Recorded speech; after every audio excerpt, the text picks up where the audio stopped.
everyone. Good morning, good afternoon. I know it's been a little while. I've been sick, if you can't tell from my voice.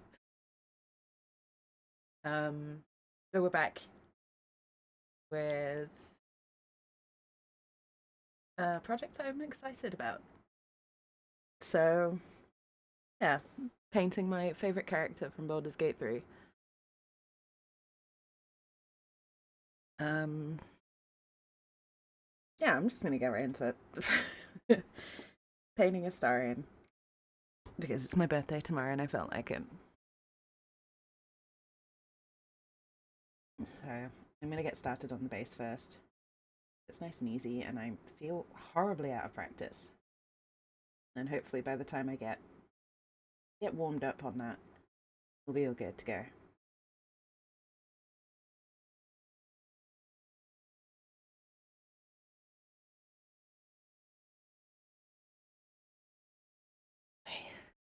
Hey, Indy, welcome in.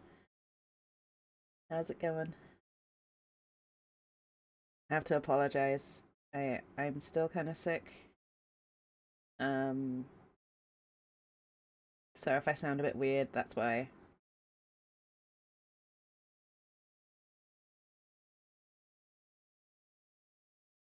But I hope you're doing well, Indy. I hope you're having a good weekend.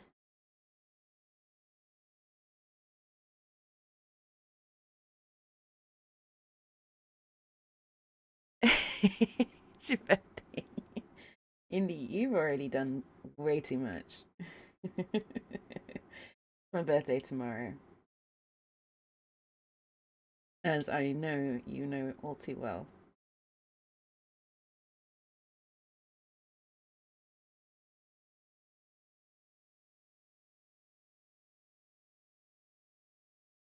Yeah, I felt like it was kind of fitting for me to start painting Astarion today. Um, so I'm hoping my camera holds up because it's low on battery and I don't have an alternative.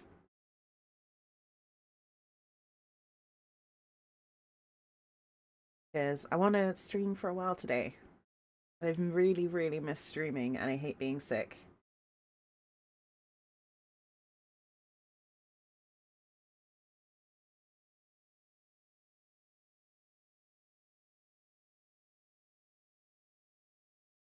I hope you're well, Indy. I hope you're having a good weekend.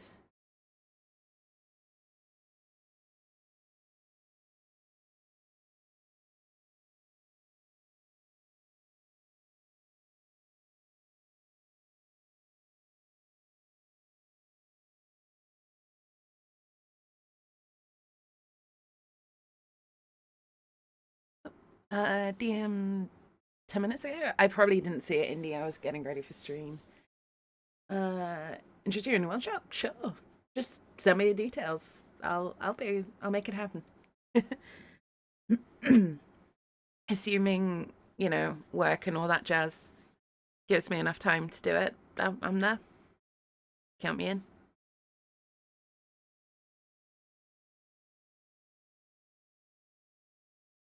Just send me the details. And thank you for the invite. I appreciate that. I would be delighted.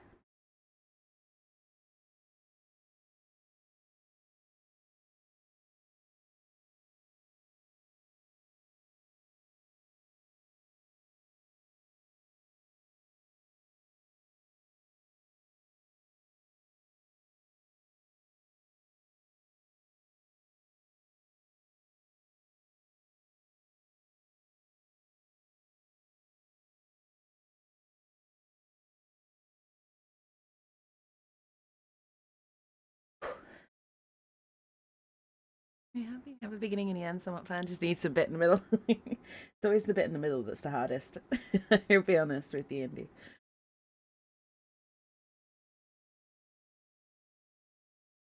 Um, yeah, I may or may not be writing a spin-off campaign to the Descent of Avernus campaign book. Because I got that for Christmas, and it gave me an idea. But the more I write it, the more I'm like, this could make a sequel to Baldur's Gate. So I'm now just like, I don't know what to do. Oops, hello. Welcome in. It's good to see you. I'm tempted to get you one of those full BGs. Oh my god. I've seen those. They are gorgeous. They are really gorgeous. Um I honestly I want to wait for Larian to do I'm expecting Larian to do some because I think they would get some amazing artists in. But I would love to do a full size one. To be fair though, I love this one. This is a great size to paint on.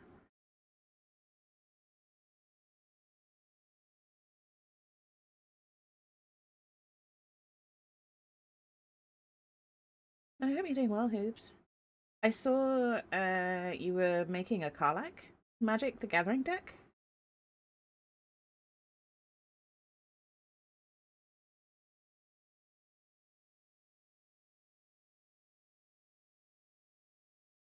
There's your Karlach deck. Just hunting some for some cards. Awesome.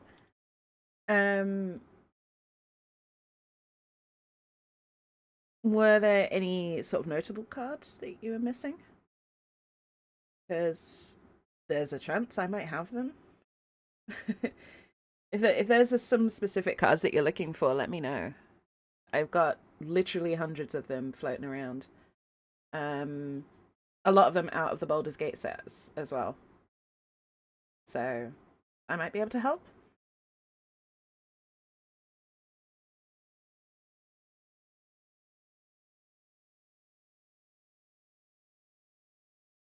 Good, okay. You sent me the link? I'm so sorry. I really need to learn to check my messages before I go live. I didn't check my messages, and apparently I missed a lot.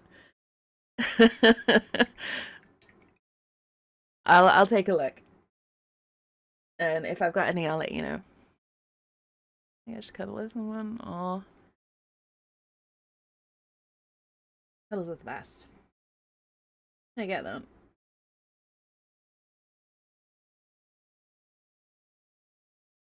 I'm sorry I can't help with that, Herbs. I'm sending love.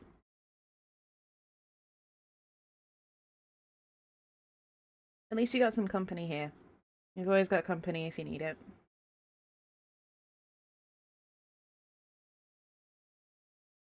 I know it's not the same, but yeah. Show you the wish list? No worries, no worries. Just let me know, Herbs. I'll go through and see what I've got. Hey, Ozzy. No worries. Enjoy the look, and I hope you got something good for dinner.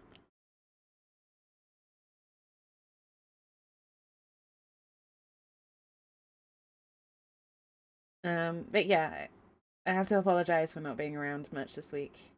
I've been sick again, annoyingly. Um, and it's just kind of taken out all my energy because immune systems are energy greedy little bastards.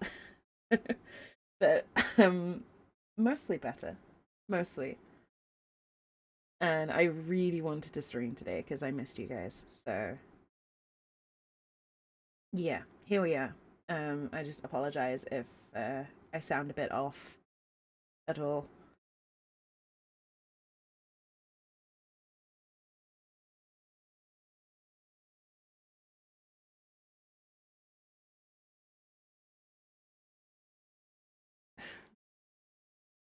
No worries. No worries, Hughes. Take it easy. Sleep well. I miss you too. We need to catch up soon. Um, but take care. Sleep well, and I'll catch you soon.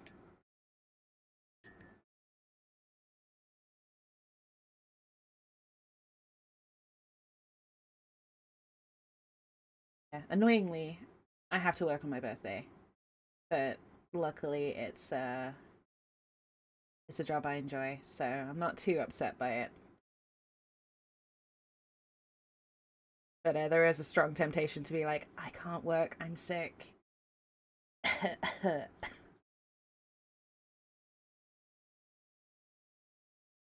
Just because, you know, you're only it's only your birthday once a year.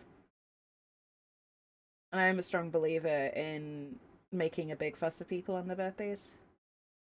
Because, you know, it's nice to feel special at least once a year, you know, sort of thing.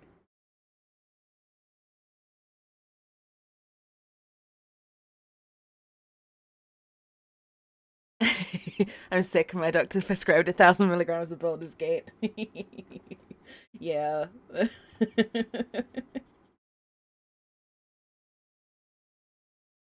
Honestly, I've got a good day tomorrow anyway. And I've got to play test a game, which is still fucking insane to me that that is part of my job. But yeah, sadly, it's not playtesting Baldur's Gate 3 or 4 or DLC or anything like that. It's not a Baldur's Gate related playtest, but it is a cool game. So I'm not overly disappointed that I've got to go in. Um, it is still work. It's not the same as playing a game for enjoyment. But it is distinctly more fun than the kind of work I used to do. So I'm not complaining too loudly.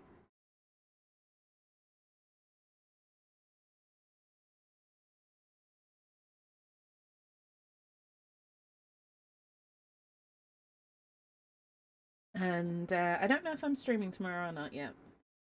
I'd like to, because I have really missed streaming. I'd like to stream a little bit of the old Dark Urge, but you know, because I've got work and because I would like to spend some time with my partner tomorrow. I don't know how much, if any, streaming I can get done. So I'll have to see about that one. If I do stream, it will be a spontaneous evening stream, not a planned one.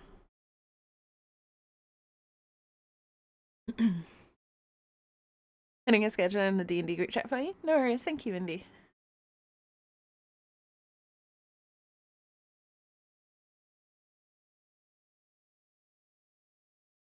I said I'll have to get back to you.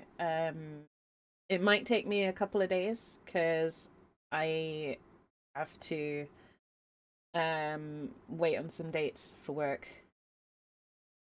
because we've got a lot going on at work at the moment. Basically, there's a lot of events happening in a very short space of time, um, and we don't have all the dates confirmed yet.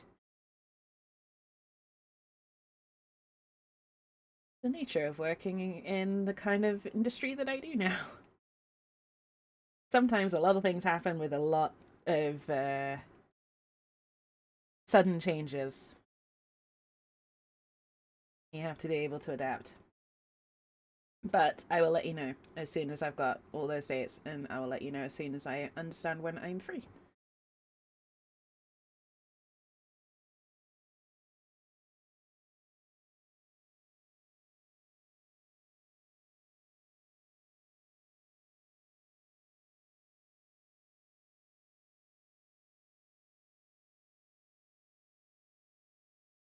Your stream crashed. I'm sorry, Ozzy. Welcome back. Good to have you back. I hope you're doing well. I hope you've got something tasty for dinner.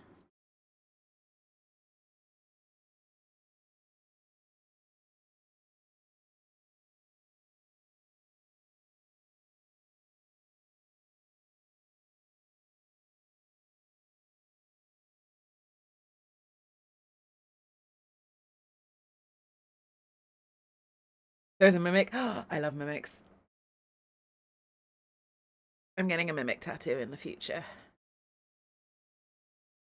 Ozzy, you running for a table of 9? That is insane. Why? Why a table of 9?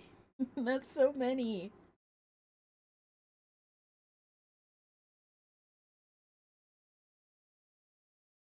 I was getting freaked out when I had to run a table of 7. That was a big table for me back then. I think the most I've ever played at a table is 8.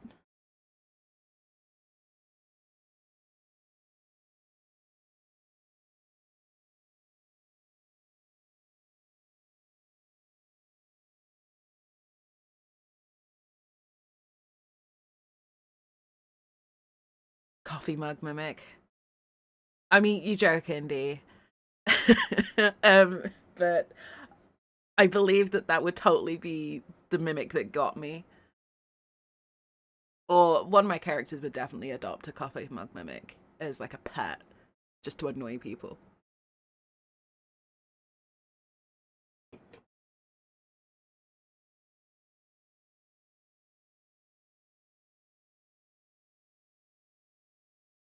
My spore druid is an absolute asshole and would totally just have like a pocket-sized mimic as a pet to annoy people with.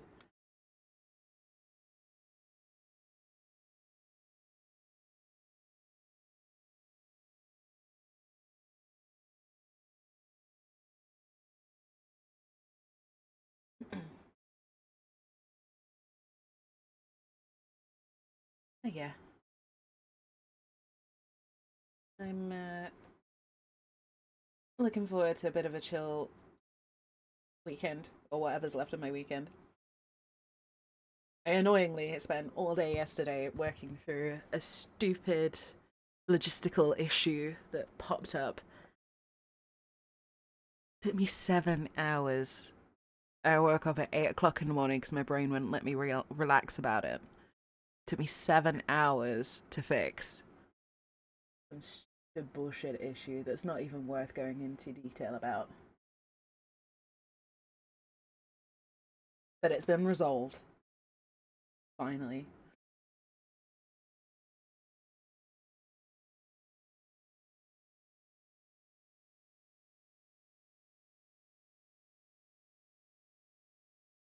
So hopefully today, basically my plan for today is to not do anything productive.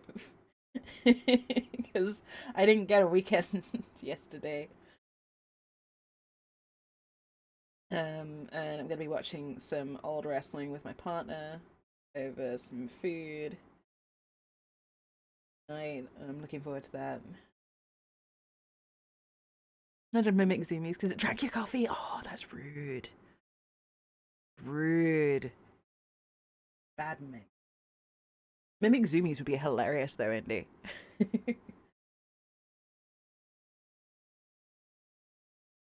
I don't know. Brown rice with an egg cracked into it and veggies with 120 grams of chicken. Nice, Aussie.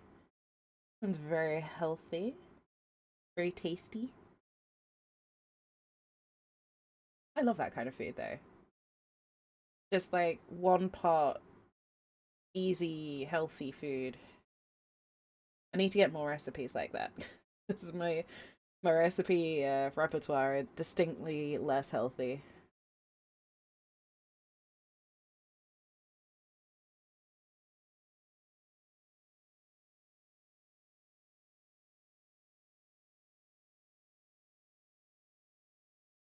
I can do stir fries and stuff like that, but I get bored of rice and noodles after a while.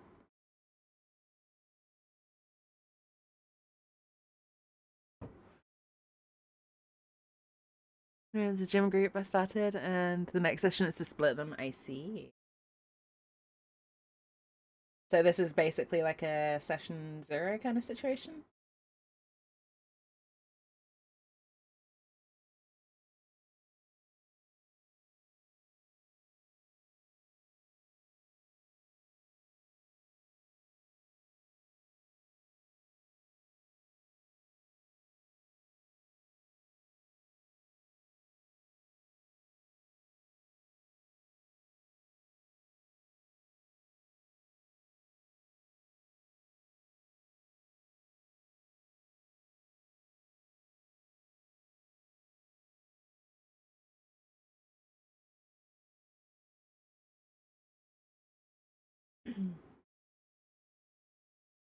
So many people there.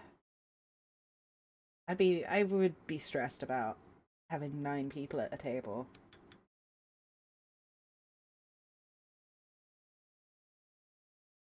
Hey, Mini Scribbler, welcome in.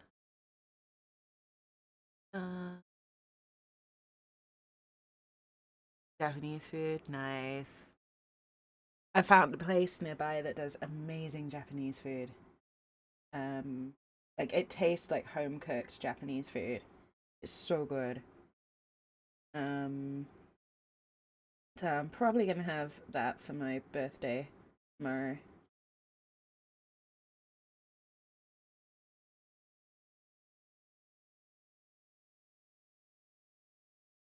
But to be fair,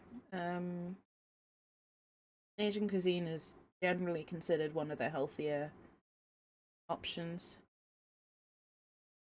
from what I understand. Broadly speaking, obviously, it's a massive generalization, but as a whole.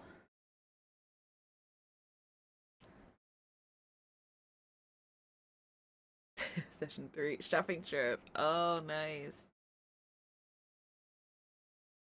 Mini Scribbler, welcome in. I hope you're having a good weekend. Feel free to look if you feel like it. Oh, new player. Whoa, whoa, what? Who has a passive perception of 30?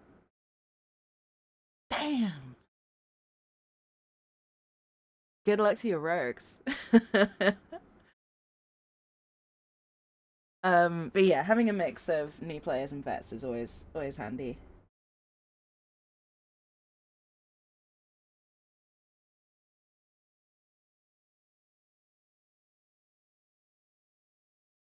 I've got like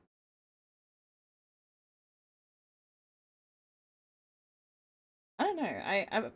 I thought I didn't have that many rules at the table, but then I realized that maybe some of the rules that I've always thought were unspoken were maybe not as universal as I thought. So I'm reassessing my attitude to DMing a little bit at the moment, mainly by watching other people play and like more reading the comments on actual players, kind of understanding a bit. Because obviously I've played for so long, it's easy for me to forget that not all the rules, not all the rules I play by are actually official rules,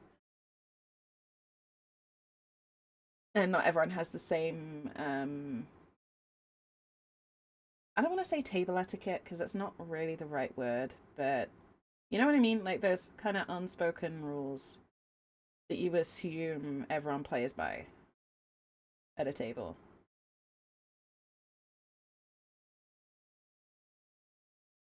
It's nothing major, and this isn't directed at anyone in particular. It's just something that I realized about myself, um, via watching other actual plays.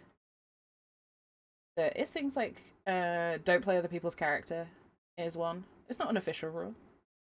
Not in a rule book. You won't find it anywhere, but it's one that I've always played by, and it drives me nuts when I see it. But then I don't see people commenting on it or anything.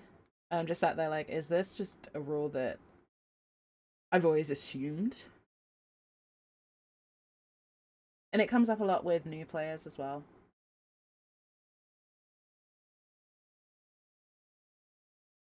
So yeah, basically I'm reteaching myself how to deal with new players because apparently I wasn't as good as I thought I was.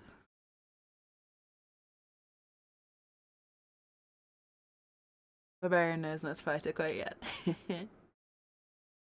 Oh, level 20 monk. Damn. Monks are badass. I love monks. Barbarian is a himbo. Oh, I love himbo barbarians. They're the cutest. So ready. I so at the moment I'm planning one shots indie. I do not have the space to do a campaign yet. I need to get a bit more settled. This job is nuts. And it's taking so much more of my time than I thought it would. In a good way. I love my job. Like, I really, really love my job. But it takes a lot of time. And I got a lot of learning to do. So yeah, it's tough. All right. Get some color on the actual model, shall we?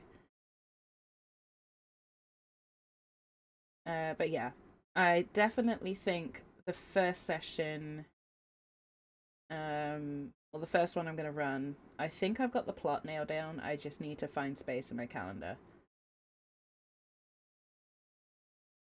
and nail down a couple of NPCs.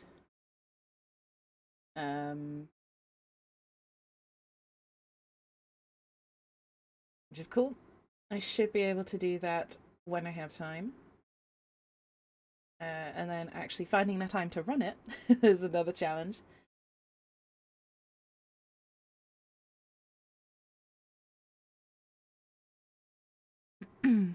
Ad break in 5, folks. Okay. Half orc leg singer wizard. Damn. No worries, Uzzy. The ad alerts that you see, they're for everyone. So don't worry about it.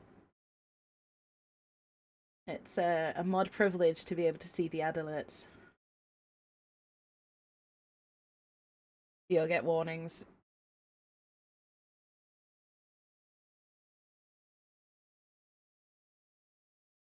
I wish there was a way to make you all immune to them, so at least the mods could see what's going on, but I think the only way to be immune to ads is to be subscribed, so sorry folks. I wish there was another way. Wait, Ozzy, you're subscribed. You're immune to ads. All the power, yes. You can also pause ads for everyone. So if you snooze an ad, it snoozes it for everyone.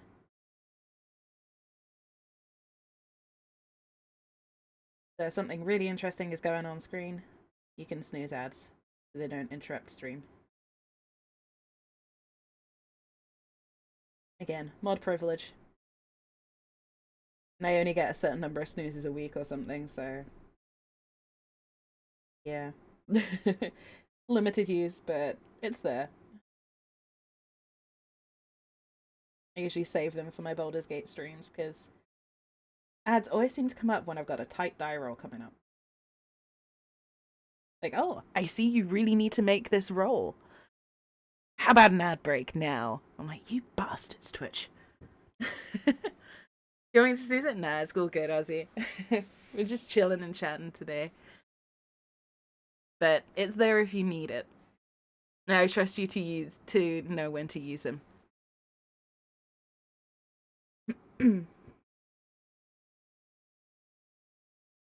just letting you know that you can if you want to. Or if you think that it's needed.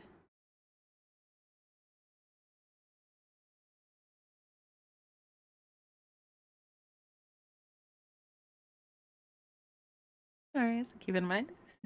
I appreciate it, Ozzy.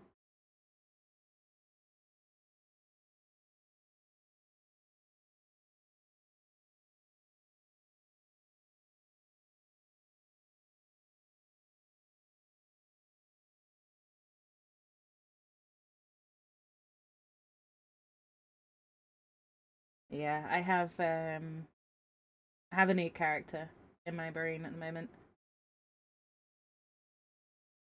Who is a rather unfortunate soul.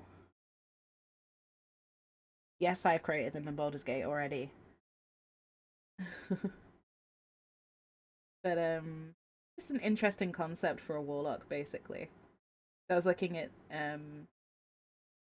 different cambions and stuff.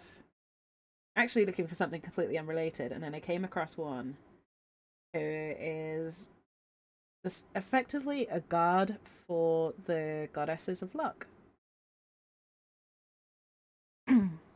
So, in D&D, as most of you may or may not know, there are two goddesses of luck. There's Bashaba, the goddess of bad luck.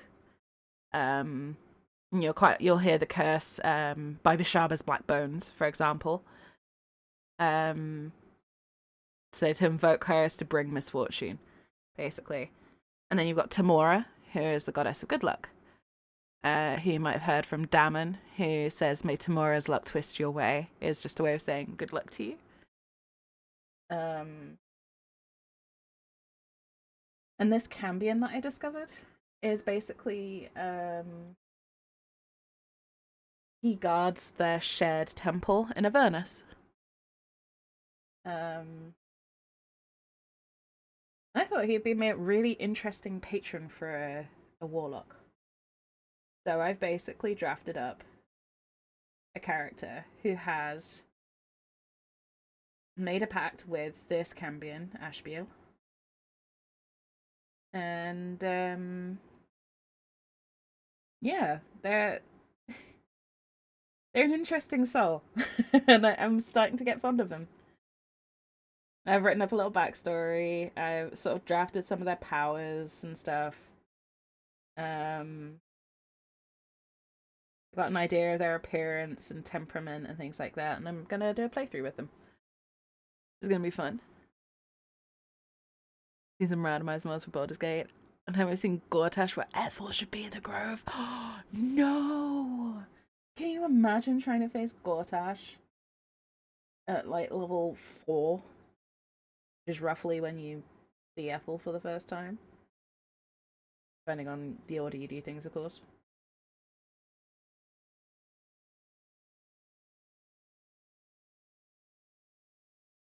I love the idea, but at the same time, the magic of Baldur's Gate for me is not in the boss designs or anything like that. It's in the story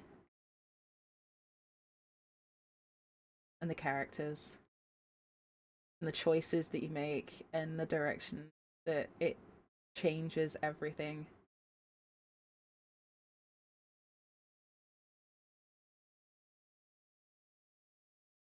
Stories and magic. They're the best kind of magic we humans have nowadays.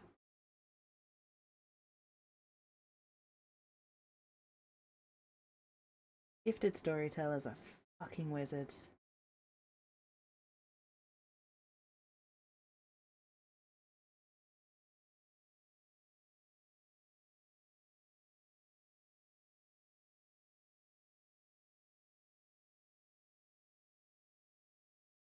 No, I would not want to face Gortash in the swamp. Although, I have to admit, Gortash doesn't scare me half as much as Oren does. Oren's fight is tough. Then again, if you faced it outside the temple, maybe she'd be less tough. I don't know.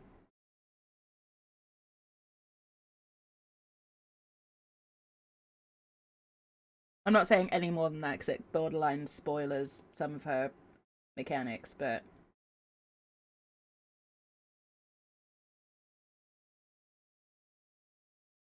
I would have to wonder if she would be as tough without certain mechanical aids in the game. Yeah, if you know, you know.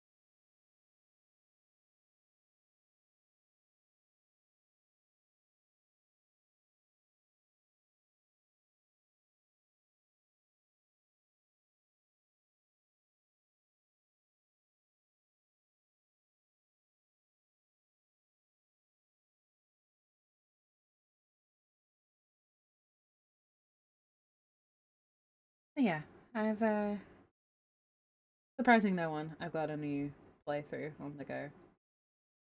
The problem is I'm getting to the point now where I've got so many playthroughs that I'm really keen to play. Every time I launch Baldur's Gate, I'm like, shit, who do I play? I don't know who to play. Because like I still working through my restarted tactician run because my last one got bugged, and I really want to continue with that because it's fun and it's challenging. Um, I've got my new warlock who is gonna make almost diametrically opposite choices to my main playthrough, my main girl. I've obviously got Astarion playthroughs. I'm having so much fun with our bard sorcerer. I'm really loving that playthrough. And the Oathbreaker is fascinating too. The Oathbreaker is satisfying.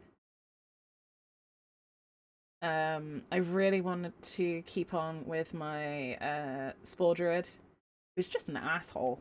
Genuinely just an absolute asshole. Which is fun in its own way. And I'm just interested to see where she ends up. Is they really, really do need to learn just how to cooperate with human beings or sentient beings. Plus, Spore Druid's interesting. Um, so yeah.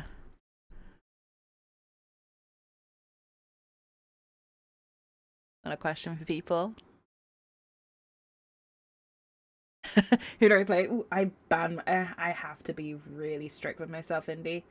I genuinely think I've got to a point now where I've got too many save files and it's making the game run badly. I genuinely think the number of saves I've got is affecting the game performance.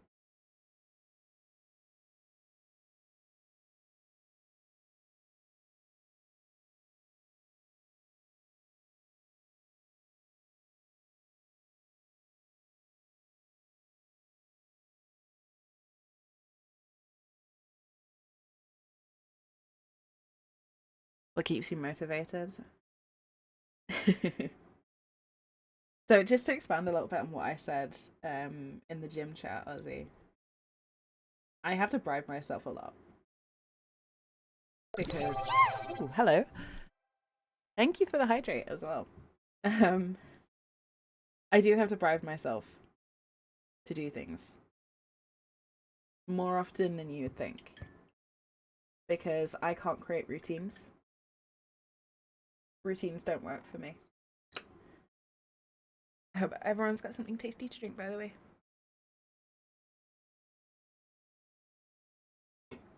So I can't use routine and habit to keep me going with stuff. So bribery usually works, or just manipulating my own psychology. So I tie something I don't want to do with something I really want to do. So at the moment, I'm really struggling to get my steps in daily. So I've got a sit-stand desk, so I tie it into playing Baldur's Gate. So I will walk on my walk pad and play Baldur's Gate. I really want to play Baldur's Gate, but I am not letting myself play unless I'm doing walking. Which has the added benefit of, making me do more steps than I realise as well, because I'm focusing on the game. And it's like, I want to eat all the junk food. But I also want to get healthy. So I'm tying my want for junk food into getting healthy by learning new recipes, because I'm fascinated by food. So it's basically I have to trick myself into doing the things I don't want to do because I don't stick to habits. My brain does not allow for habits to form for some reason.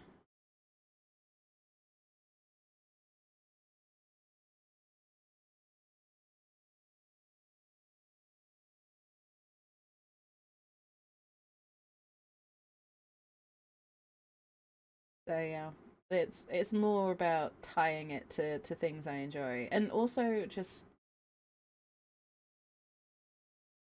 I'm driven a little bit by spite, which is gonna sound really bad.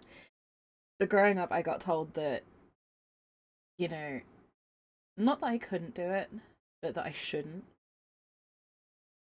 And it's like that's not very ladylike. That's not, oh, you're better than this and all this sort of thing, or that's not a real job and all that sort of stuff.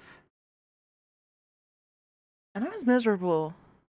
I was told to fit a mold that just didn't suit me or my personality.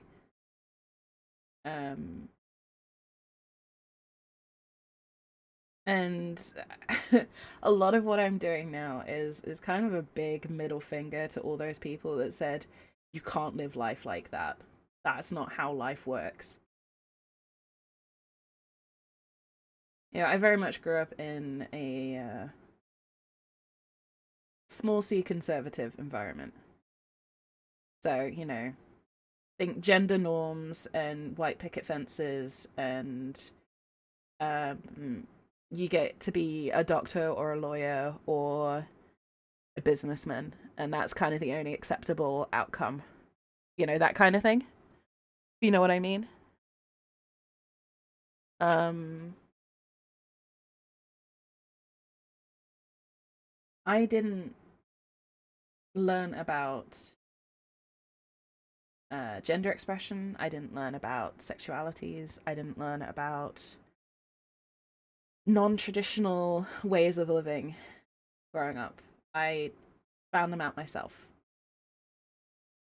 Um, and it's not easy.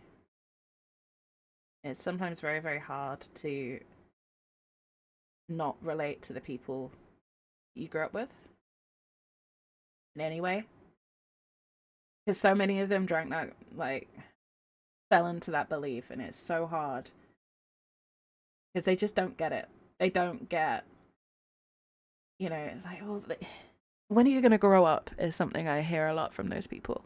When are you going to grow up? Games can't be a career. When are you going to grow up? When are you going to put the games down? When are you going to, settle down, get married, start a family? It's like, I don't want kids. I love games. I'm making a career out of games. Not only that, I'm making a damn smart career out of games. Something I'm really fucking good at. um, that I am passionate about. That I enjoy. That makes me happy. I have a wicked partner who supports me. Um, who doesn't make me miserable, and why the hell do I need to get married to prove that? Because I know people who I went to school with who are already divorced at 30 because they got married too young. And now they're stuck with kids and a mortgage and things like that they don't like. And living their life with someone who they don't like because they rushed the decision and did what everyone told them to.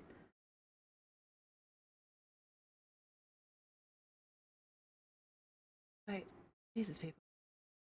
How am I the wrong one here? you know? It's insanity inducing.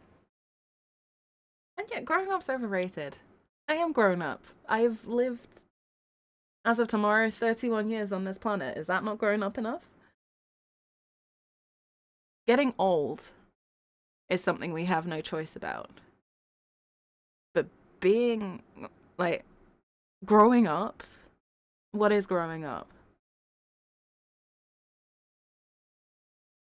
If being grown up means being miserable, having a mortgage, and hating the person I've chosen to spend my life with, and I don't want to grow up. Because that's all the examples I've been given so far. And I know that's a really cynical way of looking at it, but a lot of what I do in life is spite. In spite of what I've been shown, what I've been told, what I've been taught, I am choosing to live this way. A way that makes me happy. I choose happiness over what I should or should not be doing.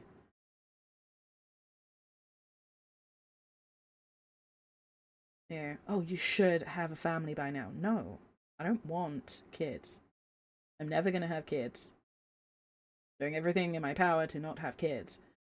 And I've got friends who I adore and don't see often enough. I can't afford to go see my friends if I have kids. Got stuck with children. Growing up is maturing. Make sure you're happy with your life. Well, in that case, I'm more grown up than anyone I went to school with. Because a lot. That's the thing. They tell me that I need to grow up, and then in the same breath will tell me that they're miserable. And I see them complaining, and I see them basically expressing how hard their life is. And I empathize, because it's not easy raising a family, especially in this day and age. It's not easy owning a house or anything like that. But I don't own a house. I got a hell of a lot of freedom. I mean, after rent and bills, all my income's disposable. I get to choose how I spend my time. If I decide that I want to have a weekend where I sit in my pajamas and do nothing except play Baldur's Gate, I can do that. If I need to take a couple of days out because my mental health's not doing so good, I can do that. I couldn't do that with a kid. I don't know, it's just so strange to constantly get told that what I'm doing is wrong. But I'm largely happy with my life. It's not perfect, but I'm pretty happy with my life. Somehow that is wrong. What they're doing is right, but they're the ones that are miserable. You know, it's incredibly confusing. Yeah, spite motivates me. Because I want them to look at my life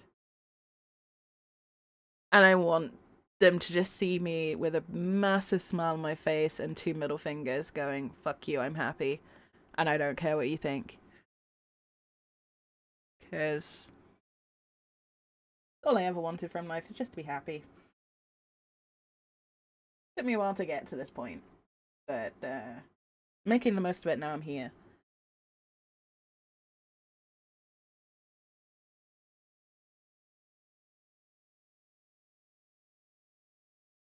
Yeah, very rambly answer to your question there, Ozzy, and probably reveals a lot about me. But I hope that makes sense. Because at the end of the day, when all's said and done, the only person who's got to live with the consequences of your actions is you. So if you can live with your choice, whatever that is, to do or not do the thing, or to keep going down the road or not go down the road, if you can live with that, then do it. Or not do it, whatever it is. Just be prepared for consequences. And if you're cool with the consequences, then do it. Let it go as it should.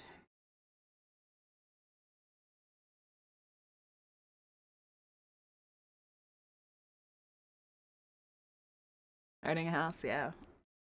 I would love to own my own place.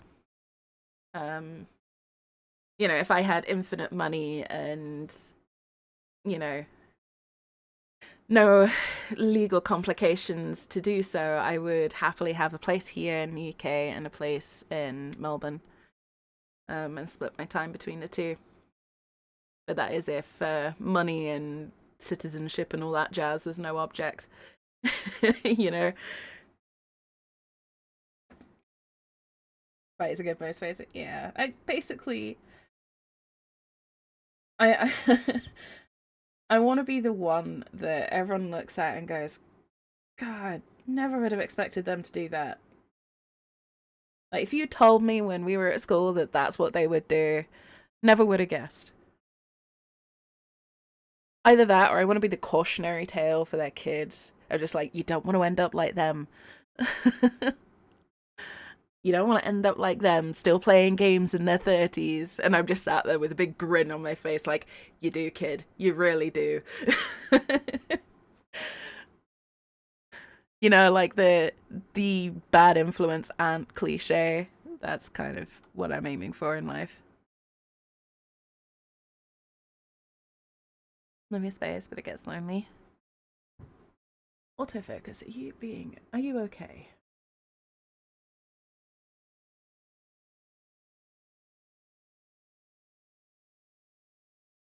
Sorry about that, folks. Camera's being a little bit strange.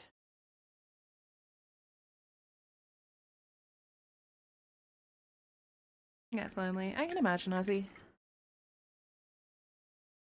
I mean, I've been on the opposite side of the planet to the majority of my friendship group for 5 years. I've not been able to give my closest friends a hug for 5 years. I mean, I have some really lovely friends here in the UK, but I'm not as close to them as I am to anyone that I know via Twitch. I don't see them anywhere near as often. They don't know me as well. Um, Mainly because they don't get forced to listen to me ramble about Baldur's Gate 3 as often. But it's not the same. Um, and that is not a slight on anyone I know here. It's just the way the world is.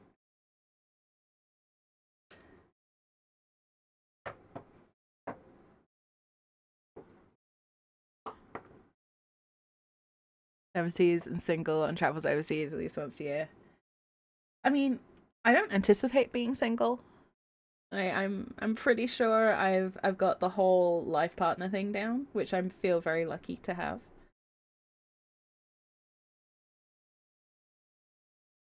Um, because I know that's not an easy thing to find either, and I feel very, very lucky to have my partner who puts up with me far more than she should.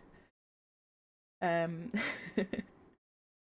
but yeah, I plan to travel. I plan to be, tattooed up to the gills and have a job that no one really can quite pin down. But I travel a lot and I have a suspiciously high amount of disposable income and all that sort of stuff, you know. I want to be that kind of, like I said, cool, bad influence, slightly distant relation type. If my brother decides to have kids, I'll breeze in like once a year with a bunch of stupidly expensive presents and sugar and then leave them again. Yeah, I did. I got really lucky with Lucifer, as she calls herself these days on Twitch.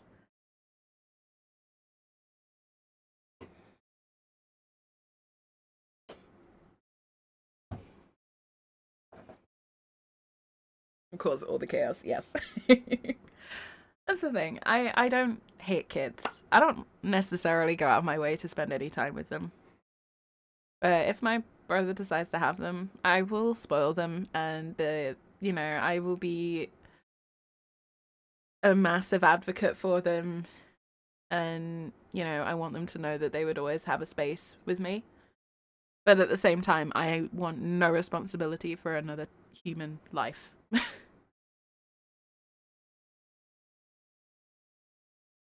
No, I am not built for that. That is not how my brain works.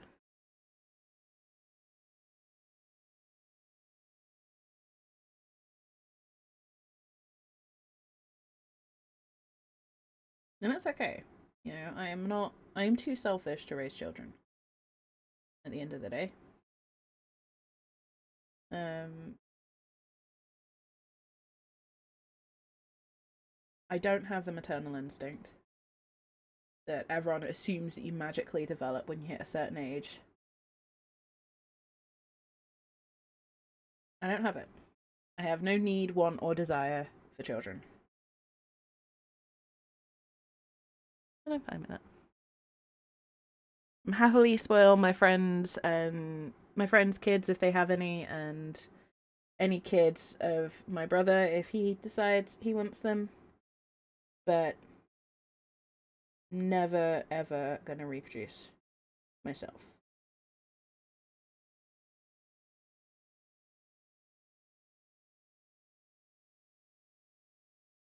And I strongly believe in being open about that as well. Because there is way too much stigma, especially for female presenting people. There is way too much pressure and stigma for having kids.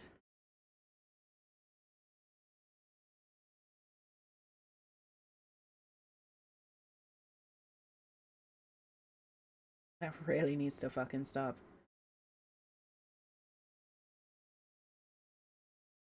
I say female presenting because I'm non-binary and I still get the, so when are you getting married? When are you having kids? I'm like, not. No, thank you. Please stop. That's really creepy.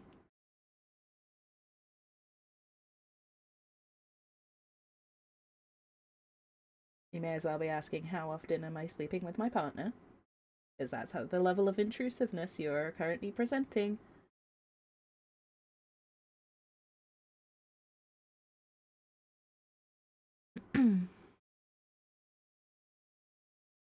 And ask when I'm going to start dating again. Or again, equally intrusive, Ozzy.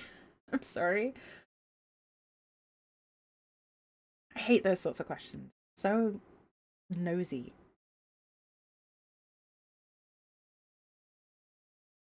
Because I've been with my partner 11 years. We keep getting asked the, like, so when are you getting married question. I'm like, do we need to? Do I have to? I don't want a wedding. I don't like being the center of attention. I hate dresses.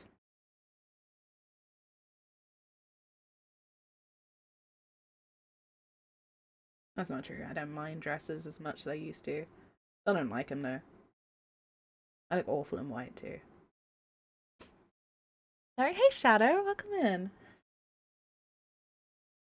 And yes, Astarion. I was really lucky to be able to find a model of our favorite pale elf. And yeah, I decided as a birthday treat to myself I'm gonna start painting him. How are you doing, Shadow? I hope you're well.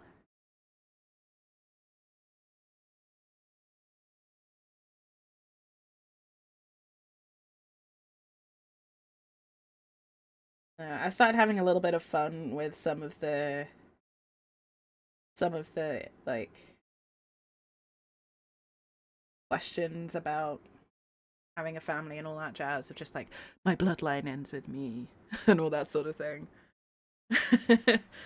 Just because I want to be as ridiculous to them as it feels to me to be asked that.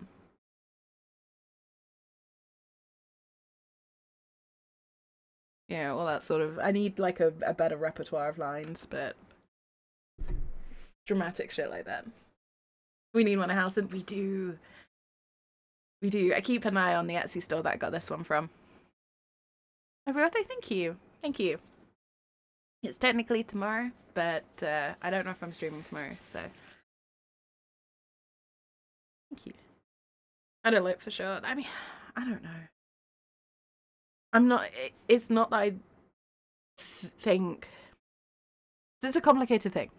I'm in a long-term relationship, and I don't intend to be with anyone else. You know, as far as I'm concerned, I will be with the same person for the rest of my life. I don't need a ring or a bit of paper or anything else to tell me that. And it's not that I'm opposed to it. I'm not opposed to the institution of marriage. I just don't want a wedding. You know, I don't want the fuss. You need to send me the site you got them from. Yes, Mimic Hobby. Shadow. I'll send you the card. It's these guys, Mimic Hobby on Etsy, and I realize once again that this is still mirrored, and I always forget.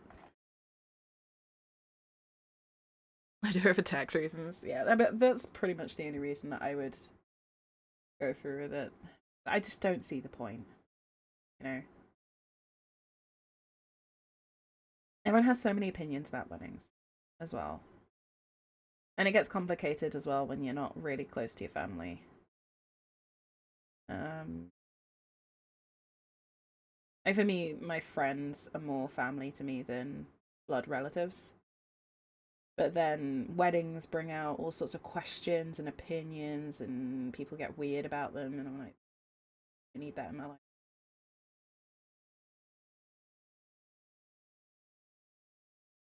No, I've just seen too much of it recently, as well. A lot of our friends have gotten married recently, here in the UK, and it's just like it's pressure and it's drama and it's stressful and expensive, and I just don't want it. I don't want to deal with it. Hey, Shadow, enjoy the look. I appreciate you stopping by. Yeah, I mean, I would rather just put power of attorney in place, to be honest, Ozzy, which is what I'm looking into at the moment. I'm putting in like basically living wills and stuff like that. Because if, God forbid, anything did happen to me, the only person I would trust is my partner. My family just don't know me that well.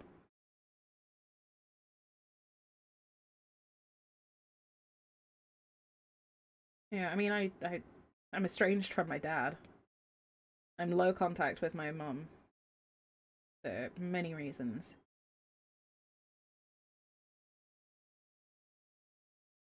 I don't trust either of them. My brother's my baby brother. You know, I love him to bits, but he's still my baby brother, and I wouldn't want him to make those decisions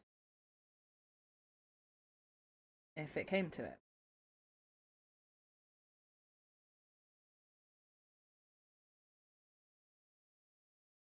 He's my baby brother. He's, you know, in his late 20s with a job and a house and all this sort of thing, but he will always be my baby brother because that's what it's like being an older sibling.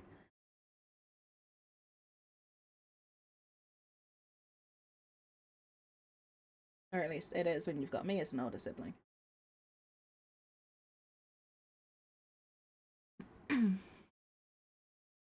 The youngest of the family, I appreciate that logic. Look, I love my brother to bits. He is pretty much the only blood relation I get on with. But yeah, it's my job to look after him, not the other way around.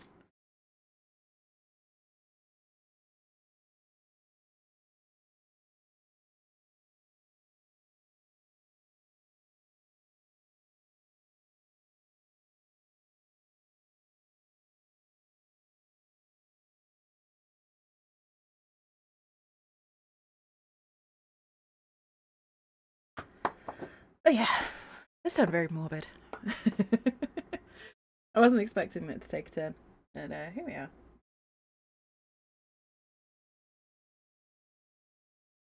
Yeah, despite my many chronic illnesses, I don't anticipate needing any of this uh, decision making to happen until well into my later years. But it's probably because I'm past 30 now. So my brain's just like, we're dying. Even though I'm really not.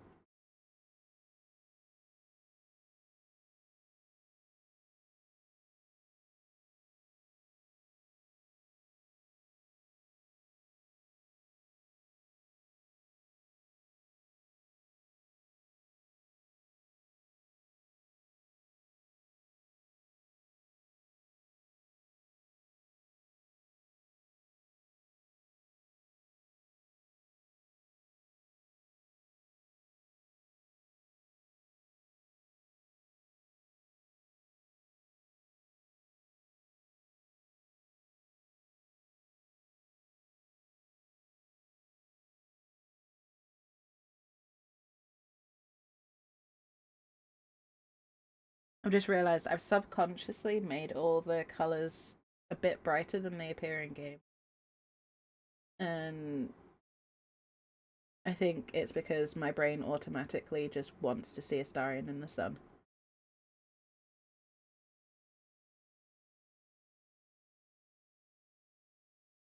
So if anyone asks, that's my excuse. Why is your Astarion so colourful? Because he's in the sun. And he deserves the sunlight, damn it. Hey, Garx, welcome in. How's it going?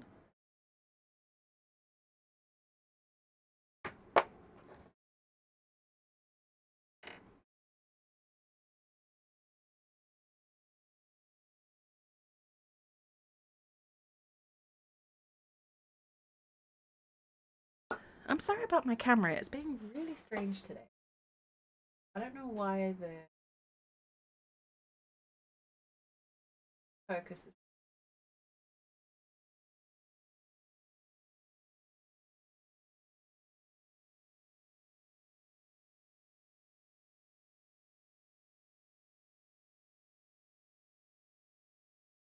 Restart my camera. Being very weird. Bear with me too.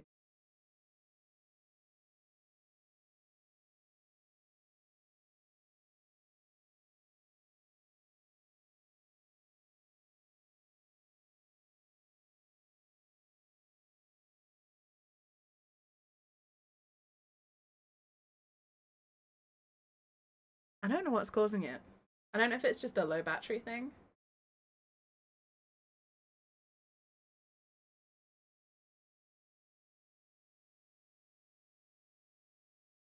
But that's really weird.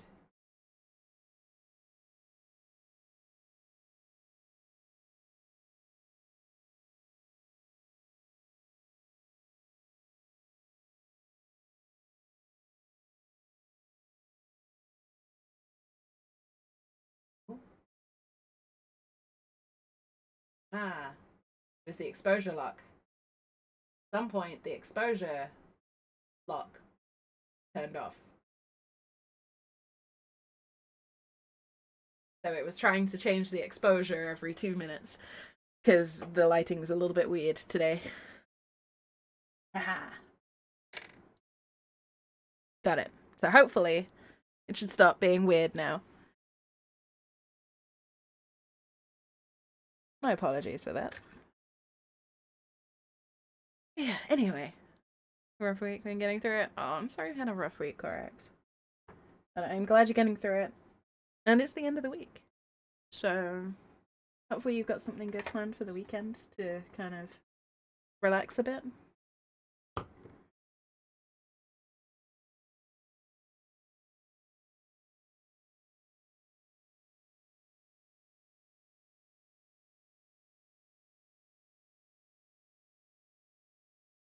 It did kind of look like the camera had a pulse, didn't it?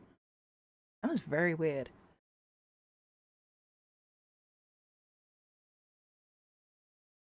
Technology is a strange beast sometimes.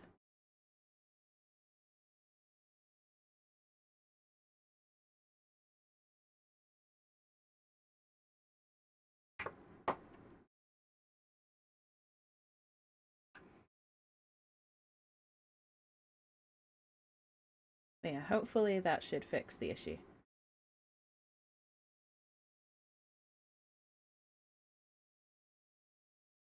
Oh, are we?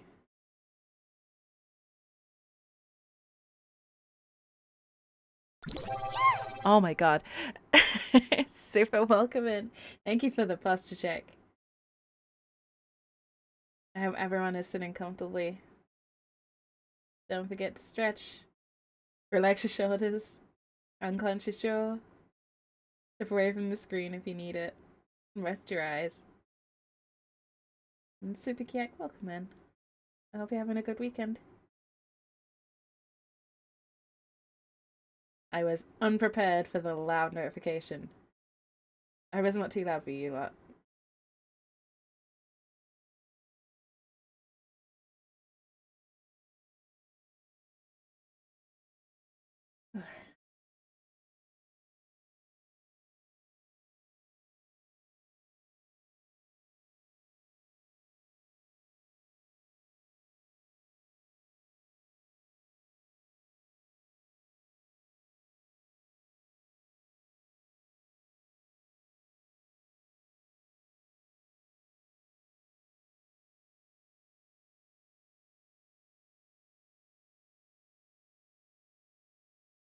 Yeah, basically just gonna.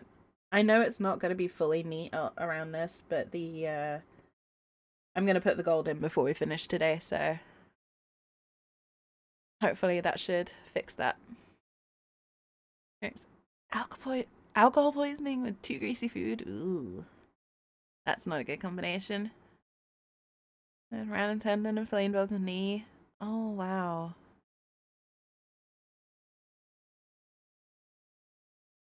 Exam tomorrow and 2 interviews. Oh my goodness, that is a packed week, correct?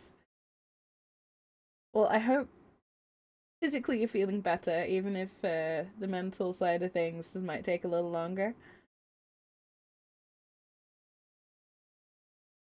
And good luck in the interviews and the exam. I think you will do amazing.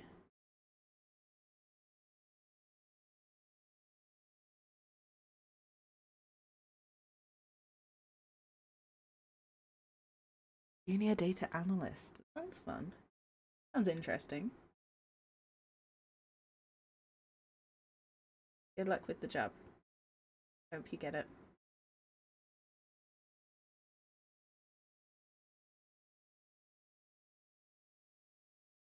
Nia's fine. That's good. How did the climbing competition go?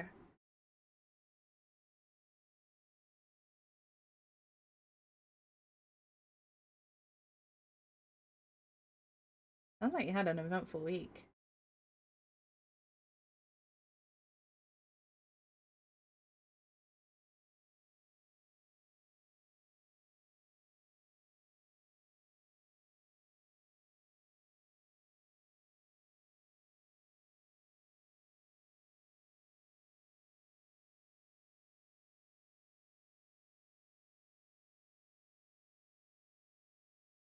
Okay.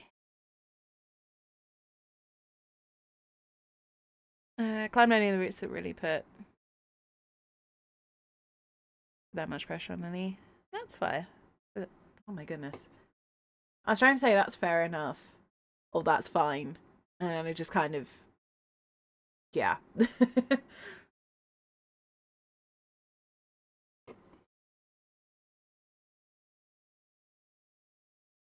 English is not my strong point today, apparently. So we'll just move past that.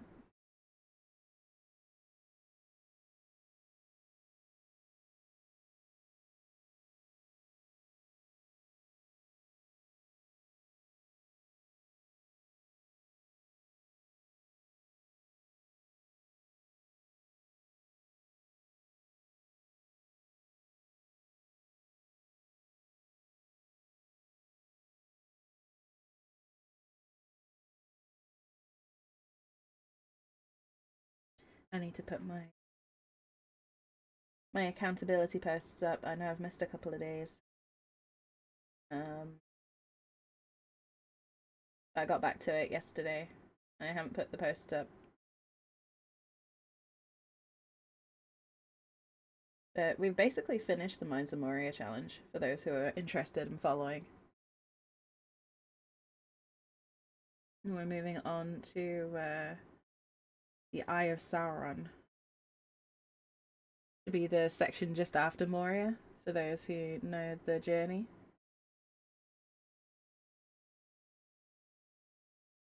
I think this is one of the longer sections, so that would be good.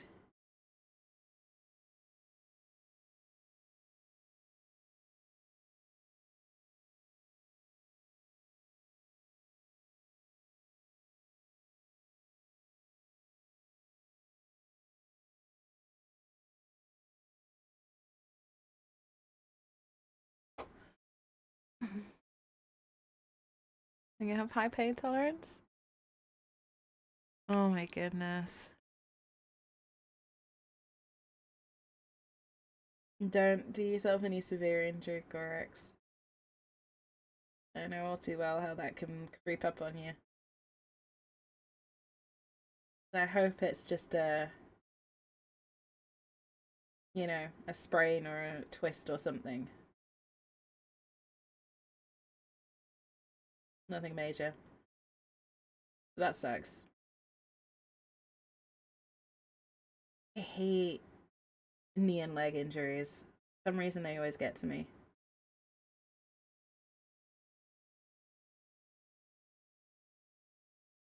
No, whenever I've got pain that affects my my mobility, I get really frustrated with it.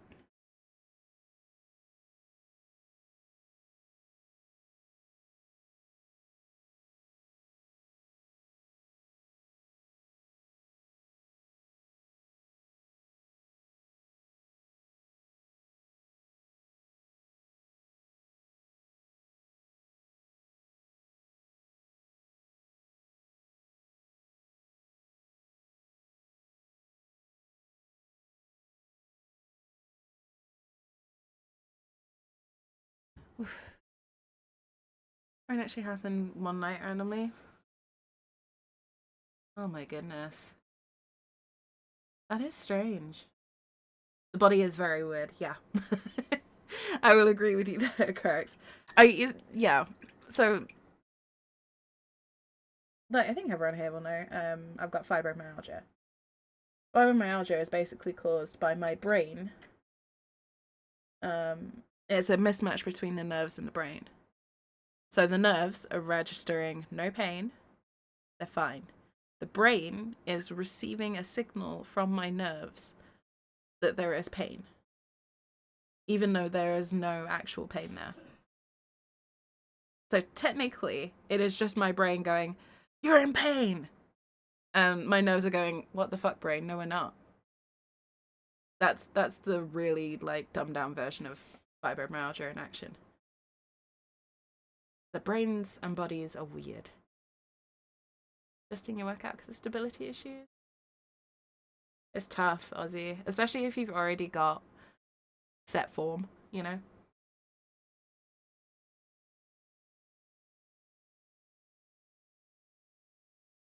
Didn't do anything. No weird strainy movements, just sitting and normal moving. I mean, I know someone who popped a disc in their back loading the dishwasher. They were loading a dishwasher and popped one of the spinal discs out of position, screwed up the back for like 6 weeks. Brain is used to dealing with customers, basically, yeah. That they do think one of the causes for fibromyalgia is chronic stress. So your body gets so used to being heavily stressed that it gets basically stuck in that mode. Again, really simplified way of putting it. So please, like, please bear in mind it is one of those conditions that is unique to everyone. Um, and not everyone presents in the same way. And I am not a medical professional. I am just someone who knows a bit about this stuff.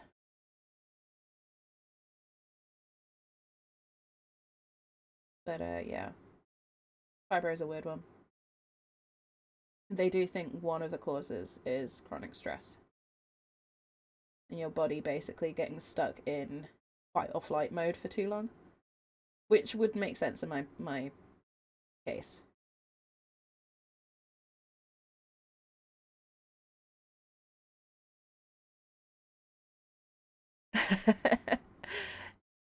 What's up, Indy?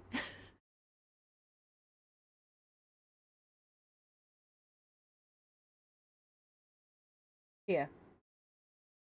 Ian.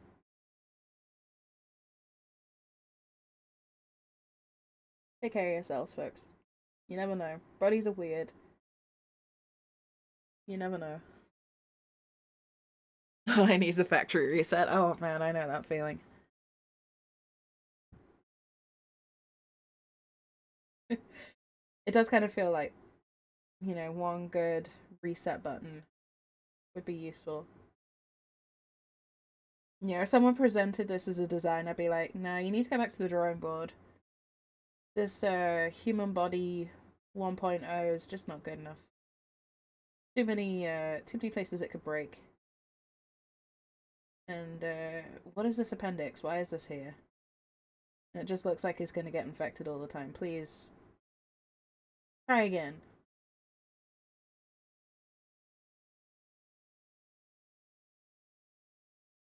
What do you mean it's an evolutionary vestige? Go away. We don't need that.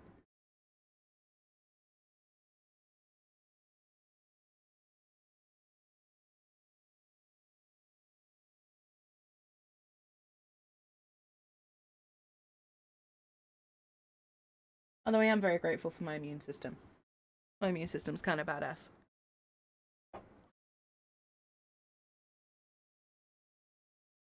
Yeah, it's a job, and it's a really well paid job. Yeah. I know the feeling there, Corax. That's basically what my new job did for me. I really hope you get it. I really do. Because, yeah, being able to do all the things, having a job you actually enjoy as well makes such a big difference.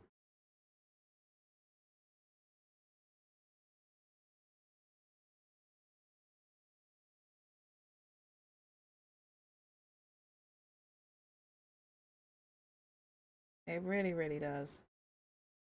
And having a wage that allows you to do things is a big deal. Gonna go start winding down. No worries, Sassy. Take it easy. Sleep well. Sweet dreams. Oh my goodness. And thank you for the hydrate. I hope you got something tasty to drink. Take it easy. And I'll catch up with you soon.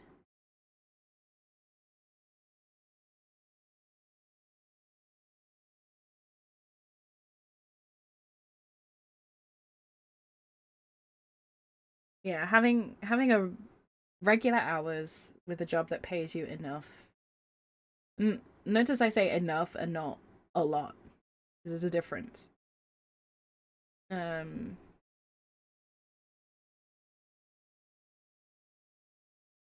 like it makes such a big difference to your life.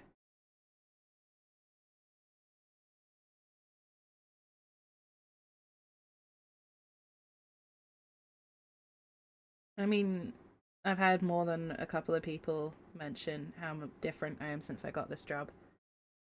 How much happier I am. And it is almost entirely because this job has a knock-on effect. You know, because I'm less stressed, I'm eating better. Because I'm less tired. Even though I'm working harder than ever, I'm not as mentally exhausted. Because I'm not dealing with the stress of what I was doing before. Um, like I'm mentally a lot better, physically better. My bank account is healthier. Yeah, I feel like I've kind of got my life back a bit. And turns out I'm kind of found what I want to do for the rest of my life in the process. Like I found the job that suits me.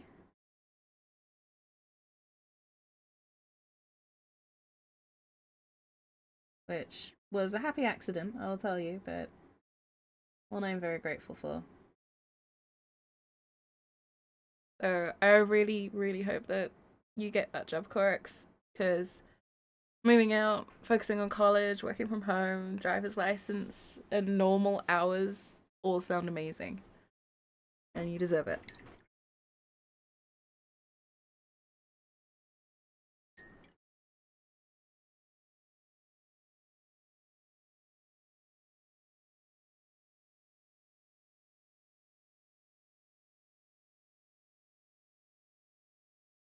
And I think people dismiss workplace or work-based stress as a thing too easily.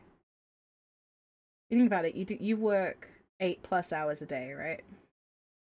Full-time jobs, they're like 7-8 hours a day depending on your actual hours. That's a huge amount of your time to be spent being miserable if you hate your job. And there's a difference between having a job that is making you actively unwell and just having a job that requires you to work hard.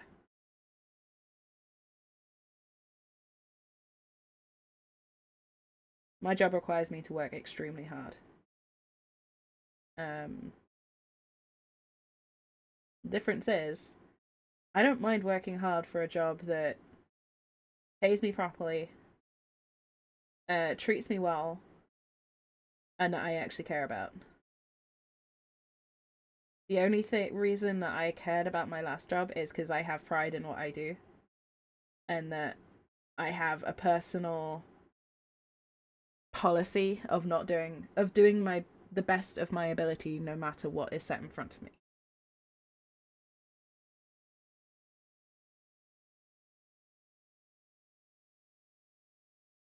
That's just my personal work ethic. But that was it. The only reason I was good at that job is because you know, I worked hard. And it was not a difficult job. Customer service is not difficult in the mechanical sense, it's emotionally difficult on you.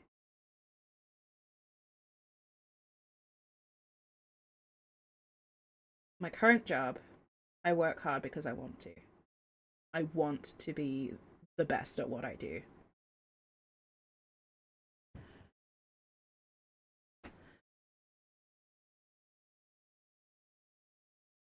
Yeah, I want to build a reputation as being the best at what I do, basically. So that's what I'm working towards.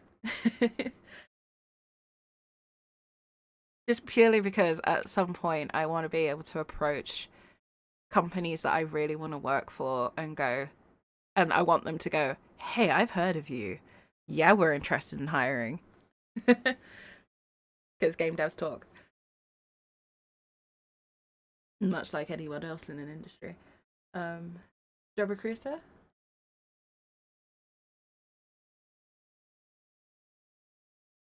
Oh, nice. At least here's a job offer.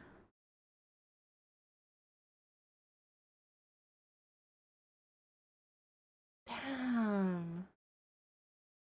That's really cool. Sounds like the recruiter's good at their job. Forex. That is really cool.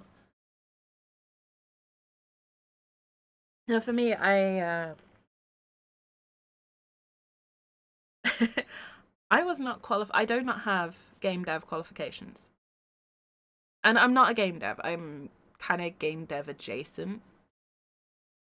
My job is working on licensed products for video games and approving or not. Basically, I am a professional law expert for a company, specifically working on video games. Um, so we work with multiple game devs um, on a huge range of games. Some really, really cool ones that I play in my free time. Basically, Dungeon Master, kinda. But the cool thing is, my background is in biosciences. I have a degree in biomedical sciences. I have 10 years experience of customer service. I've got all this weird knowledge about cameras and streaming and marketing and sound design and all this kind of weird miscellaneous knowledge that I've picked up over the years. It all helps because I need to be able to look at a picture or listen to a sound cue or read a description or read a script. I need to look at all of these and be able to assess if they fit the universe that is trying to be portrayed. So having such a weird mishmash of different expertises means actually I'm really good at my job. And it's the first time that I've not had to cut off a part of what I know and that I'm pulling on literally everything I know to be able to do a good job. It's really cool. It's really fucking cool. I love my job to bits. Um, it feels like a job that suits me. Like even the fanfic that I write in my free time, the experience that I learn there and my ability to write creatively then helps inform me when I'm talking to narrative designers in games, when they're trying to make a script or when they're trying to outline a DLC. I can talk to them in the same language that they use. And, I get to talk with VOs. I get to talk with the CEOs of some game designs. I get to talk with narrative designers and marketing experts, and I get to talk about the influencers they use. There's some big fucking names involved with some of the games that I work on, and it's awesome. Like, I'm sat there like nearly at least once a day. I sit back and go, "Holy crap, this is my job." It's crazy. Um, but my CV does not look like someone who would work in games. I didn't study games at uni. Um, I have no formal game design expertise. So, once again, the untraditional recruitment method prevailed. I'm starting to wonder whether I do anything normally these days.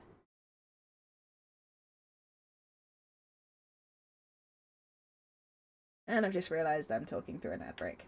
So I apologise if anyone missed half of that because of ads.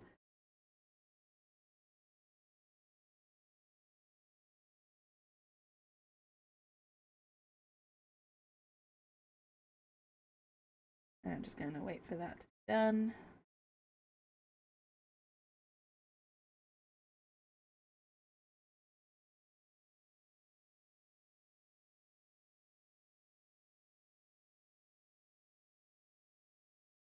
Yeah, apologies about the ads, folks. The snooze ad button keeps disappearing for me on my end, so I don't necessarily get to stop them incoming.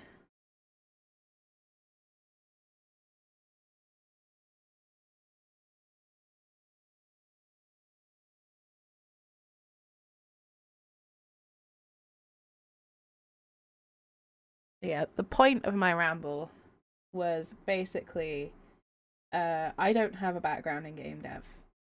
I don't have a background in marketing or narrative design or anything like that.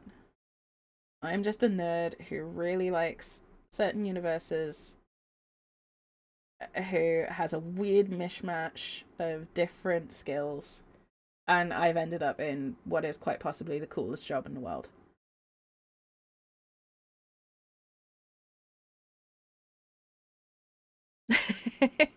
you know, I'm a scientist by training. I I've done nearly 10 years of customer service, and I've got a weird, just absolute weird collection of hobbies and life experience. Um, what got me there was, and I think I've told the story before, but I applied for this job for the first time back in June last year, just because it sounded really cool. I read the job description. I was like, I'd love to do that. I'm not qualified in any way, shape, or form, but it sounds really cool. And I literally applied on a, well, fuck it. The worst thing they can do is say no, right? And they did. The first time round, they said no. Straight up, didn't even get past the first screening process. And I was like, fine, whatever. Didn't think I'd get it anyway. Moved on, basically. And then the job came up again. And this was in August. And in the meantime, I was like, the job kind of lingered in the back of my mind, going, but that was a really cool job. And I started doing some work towards, being a bit more qualified. So I started looking into, a bit more about what this kind of job would be and what kind of knowledge I would need and all this sort of thing. And I started my narrative design course that I'm still on. And job came up again. And I wasn't expecting it. I was like, oh, I don't know. They knocked me back, and not really. Like, there's not a lot that's changed in 3 months. I didn't think I'd get it, and honestly, I wasn't going to apply again. And then I was listening, and this is around the time Baldur's Gate 3 came out. There is a point. I was listening to Tom DeVille first, who is a friend of Neil Newbon, who plays our lovely Astarion in Baldur's Gate 3. And he was talking about changing careers late in life and requalifying and the challenges. And he said, and I'm paraphrasing here because I can't remember the exact phrasing off the top of my head. He said basically, if you're thinking about it, you're already halfway there. If you're considering that job, do it, because changing careers, because the main thing he regretted about changing careers was not doing it sooner. And then they had Dave Jones, who plays Halsin, on the stream. They were interviewing him, and Dave Jones basically ended up saying the same thing. So there were two people who were basically like, do it. Without realizing one of the people listening was kind of just sat there having a debate that they just resolved. And I popped into Tom's stream and was kind of talking very obliquely about it. Just like, yeah, I've got a background in this, in science, and nothing related to creative, but I really want to move into creative roles because that honestly just appeals to me a lot more than what I'm doing. And he was just like, do it. It was the best thing I ever did. And so I applied for this job again. And a few months later, I got the call to say I got it. So it's just like, yeah. And I think the overall time was about 6 or 7 months recruitment cycle from the first application to actually getting the job. But indirectly, Baldur's Gate helped me get this job. Because I ended up talking about Baldur's Gate in the interview as well. Which was fun, hilarious, because I've definitely caused a stir with some of my Baldur's Gate opinions in the office since then. And they can't argue with me because no one else has even close to the amount of playtime I do in the office, unsurprisingly. Yeah, usually the best way you can tell. Yeah, exactly correct. Qualifications on paper do not match people who are passionate and willing to put in the extra work to make up any qualification deficit. If someone is passionate about a job, it makes up for a hell of a lot of skill shortfall. Magic, hello. Good to see you. Hope you're feeling better. I'm nearly better, Magic.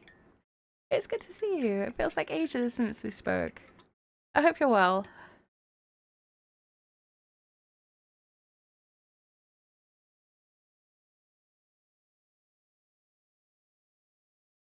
Always wonderful to see you.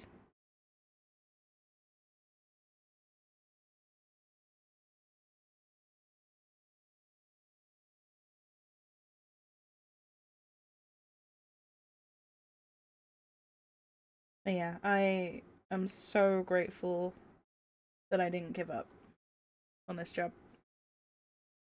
I was so close. I was so close to talking myself out of it because I was like, well, but, I didn't even get past the first stage last time. What's the point? Kind of thing. I didn't want to put myself through it again. And I want to get my hopes up. I'm so glad I did.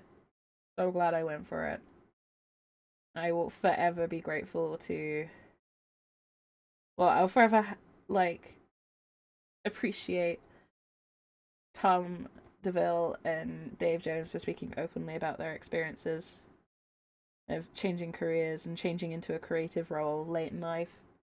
I'm not saying I'm late in life, but it helped.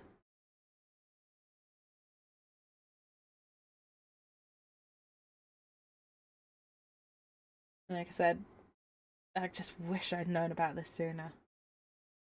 I wish I knew this role existed before.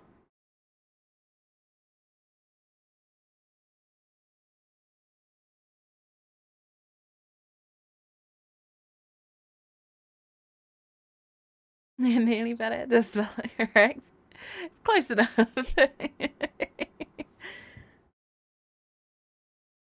Oh, it's close enough, Magic. But it's really good to see you. Yeah, I'm just rambling about my job again. Um, Feel free to stop me if you're all sick of hearing about it.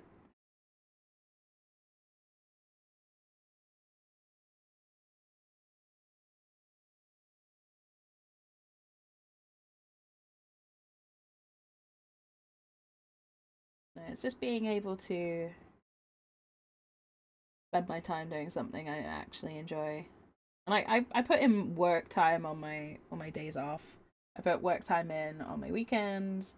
I have turned into one of those people who can't stop working, and it's fine because I love what I do and it's enjoyable and it's fun. It's hard work and it requires a lot of time and hard graft. Oh, that's annoying. But I love it. I have accidentally broken off the haft of Rhapsody there, so I'll have to fix that before we finish.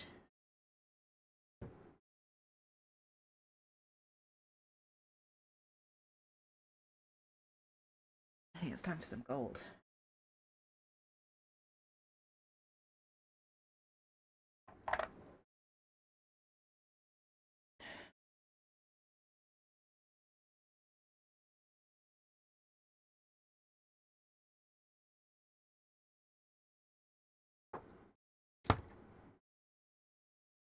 Yeah. Best gift I ever gave myself was permission to keep trying for something better.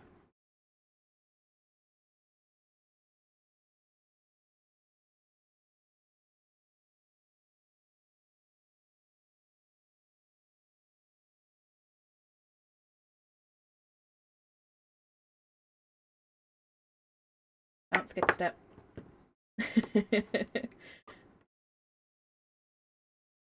I was trying to be cheeky and skipping a step, but I can't. Not for oh boy, Astarion.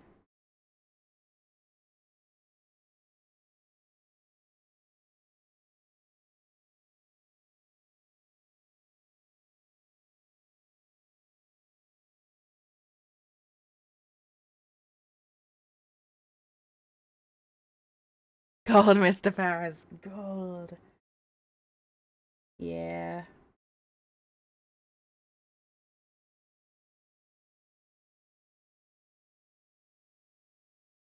Then he's got gold threading. It's not quite the right shade, but I need to do a base layer before I put the right colour on.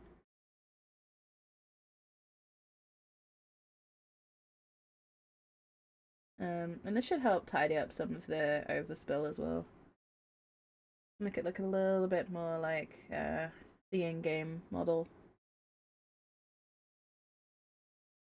Now, I will say I'm not going to finish this today. This is definitely going to be a work in progress situation. Um, but that's okay.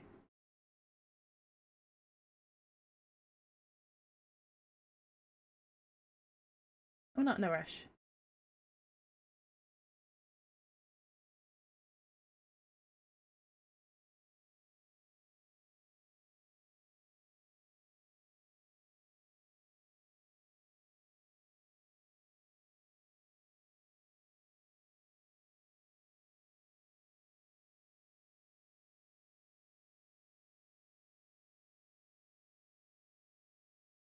Oh boy. Part 2 coming soon. Yeah, part 2 will be next week. I know I took so much time off recently for being sick, and I want to make up for it because I really missed streaming. I was really frustrated that I got hit with a fibro flare and a stinking cold back to back, which meant I couldn't stream. You can probably still hear my voice. I'm not 100% over this cold, but I really wanted to stream today.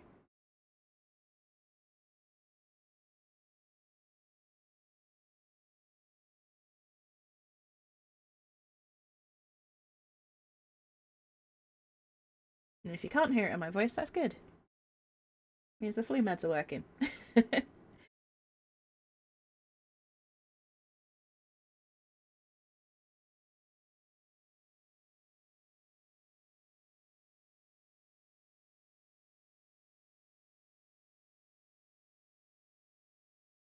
Yeah, after this, I don't know what I've got next.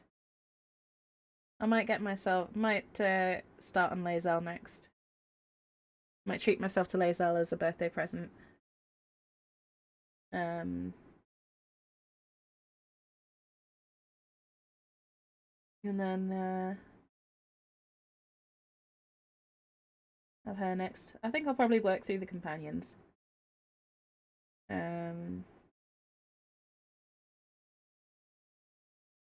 Before I do anything else.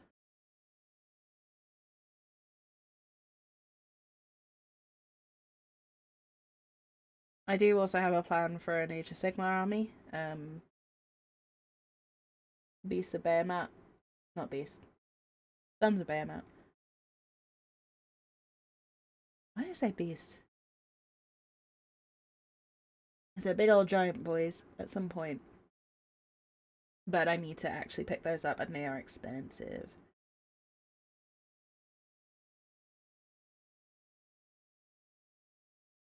It's a little noticeable. Well, as long as you can all hear me and understand me, that's the main thing.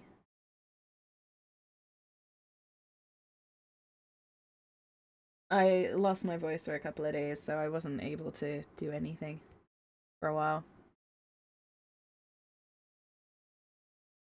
That sucks. I hate getting sick. Like, it really annoys me. Even if I can usually shake it off quite quickly, it annoys me being unwell.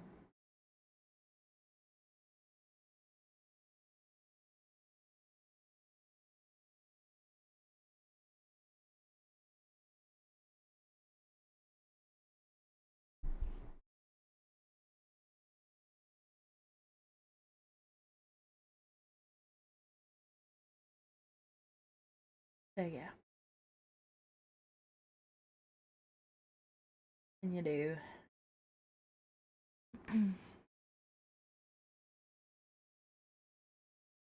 Yeah, next week, like I said, I might have a birthday stream tomorrow. I'm not sure yet. If I do, it'll probably only be a little one. And then I'm planning to be back to the usual Baldur's Gate shenanigans with both Oathbreaker and Dark Urge playthrough sessions. Probably Thursday and Friday. I'm leaning towards keeping most of my streams towards the end of the week when I've got a bit more energy and I'm a bit less busy work-wise, usually.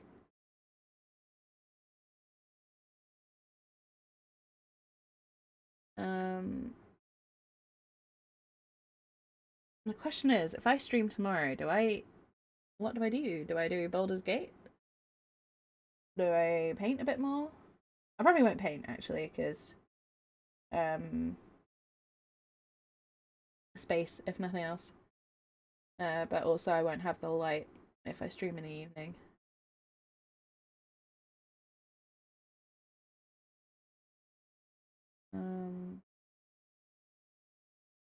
It'll probably end up being gameplay of some description. In 6 days? What do you mean, magic? No. Do I play Baldur's Gate? What a loaded question. As if there's any doubt I'm playing Baldur's Gate tomorrow.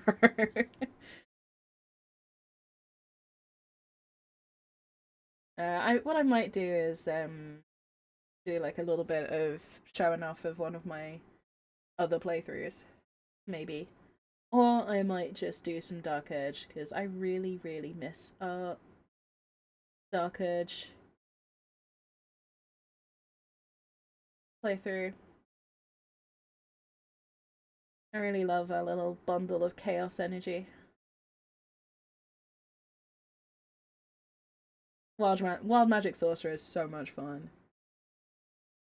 Works so well with Bard.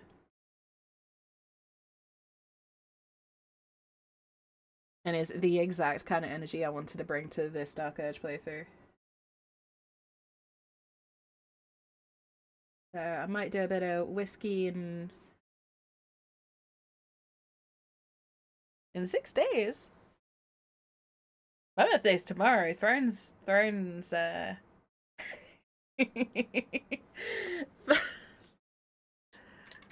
know why Throne thinks it's 6 days. And I don't know why Throne's telling everyone it's my birthday. Rude Throne. Get the date right.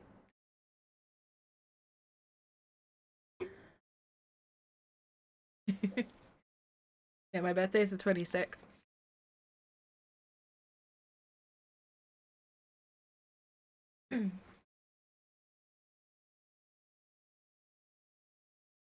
Alright, Throne lies. You don't need to pay attention to Throne magic.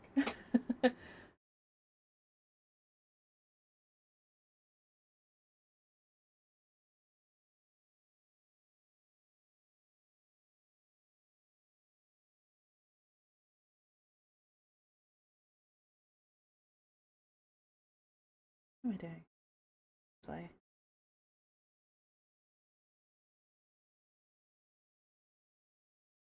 Maybe some Baldur's Gate tomorrow, I'm not sure. It depends on how late I have to work, basically, because I would like to stream tomorrow. If for no other reason than I feel like I have not streamed anywhere near as much as I wanted to recently.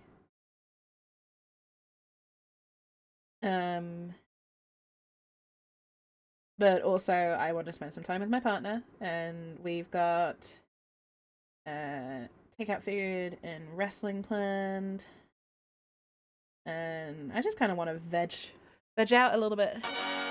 Oh my god, that scared the crap out of me. Shadow, thank you so much for the raid. Thank you so much for the raid, Shadow. Welcome in. Thank you so much for bringing your lovely community across as well. I appreciate it. Uh-huh. Me magic. Oh, your emotes are so cute as well. Thank you so much for the raid. I'm just getting you a shout out because I think all my mods are sleeping.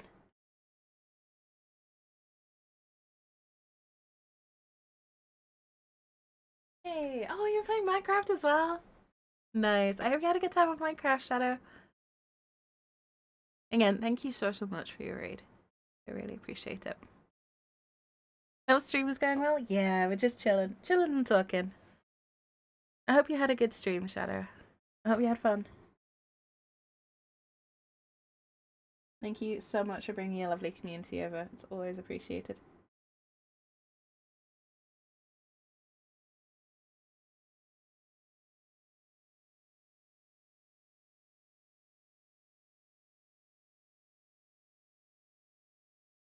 As a fellow Astarion fan, I hope you're approving of the progress so far. Still a little bit messy on his jacket, but we're getting there.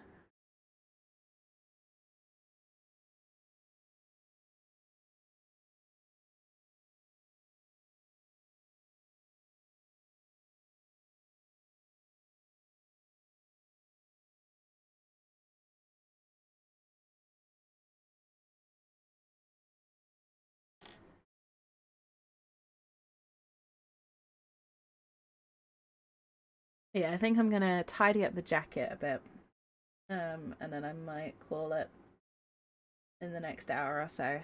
I've got time to actually go get some lunch and stuff. But I will make sure that Shadow and all the lovely folks from the community get their raids worth. You're back? Welcome back. Next time you mess up 4 times on the roof of Hogwarts? Ah, that sucks. And then your internet's acting up as well. Oh, I'm sorry, Shadow. I'm glad you approve though. I appreciate that. I need my fellow Astarion fans' approval on this one. Like I'm not gonna lie, I'm not 100% happy with the Karlach model I did. I still feel like she needs a little work.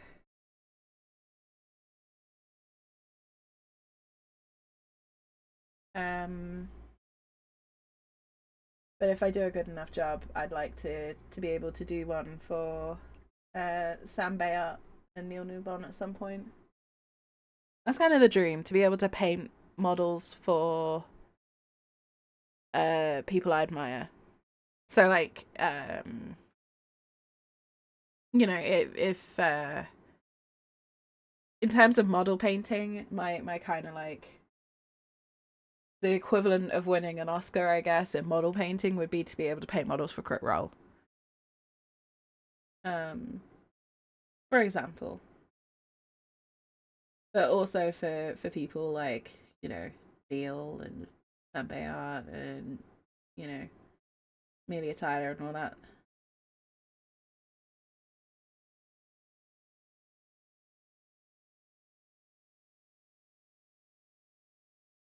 That'd be really, really cool.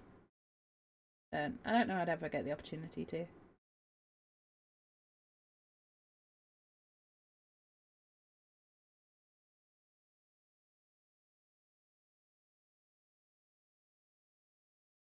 And I'm sure by now they've got like thousands of models of like Astarion and Karlach and stuff cluttering up their place. I bet all the actors have just been flooded with D&D models of their characters. And before painting a model of Ozzy, I mean, if Ozzy ever asks me to, well, if anyone asks me to paint a model of their character, D&D or otherwise, I genuinely would be honoured. Consider it a privilege.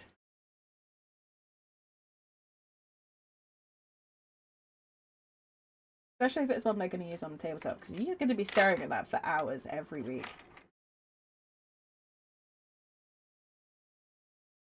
You know?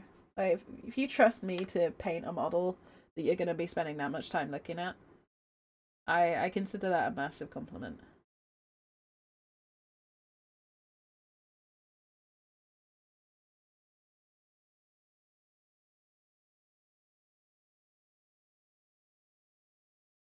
Because if they have this level of detail on, I might cry. Because this is painful. This level of like decoration is painful.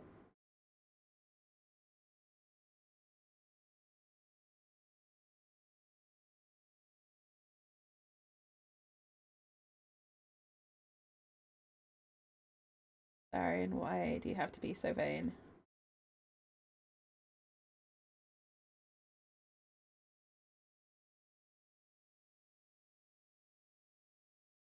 You're also playing Minecraft. I'm sorry, I missed that, Magic. I hope you're having fun with it. I am still yet to play Minecraft, ever. Never once played it.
Karen's lucky is pretty. Never once. Not a single time. Never ever launched never even owned a copy of Minecraft. Not played it on a friend's machine or anything like that. I've watched plenty of like YouTube videos and streams of it. Never played it myself. Not even for 5 minutes. Dig down, you find a warden. Ouch. 4 times. Yeesh. That's rough. It's weird because I love open world survival crafting games. And Minecraft is kind of the open world survival crafting game. But yeah, just never played it.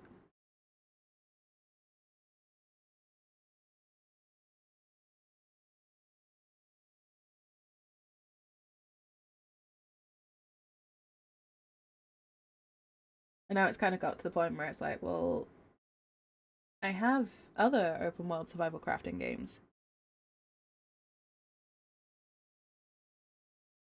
And some of them have dinosaurs, so why would I not pick that over Minecraft?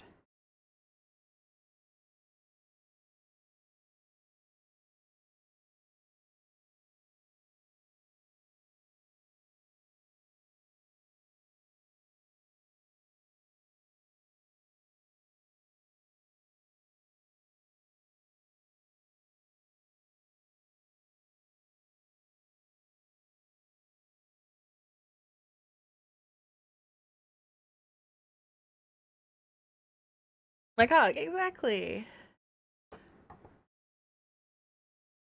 Built Overwatch house, more if you dug it past. A Viking village, a toothless head picture, and now working on all of Hogwarts. Oh my goodness. That's incredible. Like, I have endless admiration for people who are able to create such elaborate things in Minecraft.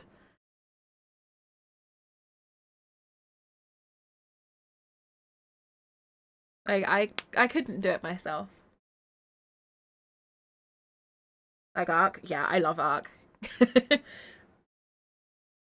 I love Ark, but you're right. It takes up so much memory, and there are like 3 mods that I always install whenever I play it, and it's just kind of a pain in the butthole sometimes.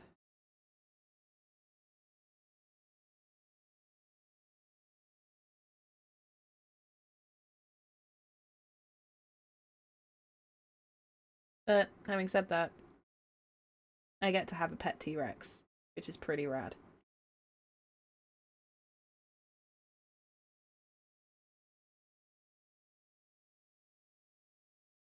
I mean, that's kind of hard to beat, right? Having your own pet T-Rex.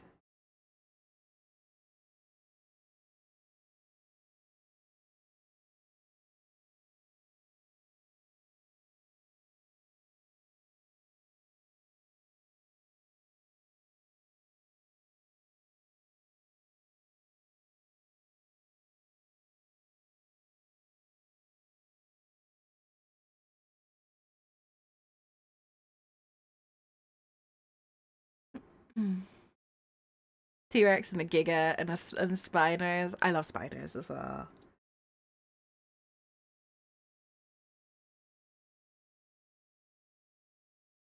I love dinosaurs in general. I'm a big dinosaur fan. A dragon or a wolf. Funnily enough, you can have wolves in Ark, and you can have wyverns. They're not technically dragons, but they're basically dragons. You could have a dinosaur, a dragon, and a wolf, in theory.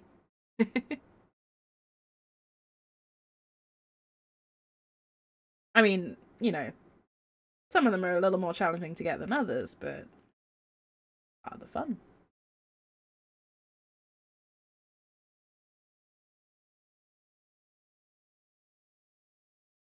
I'll be honest though, if I could have any creature as a pet, I'd have an owlbear.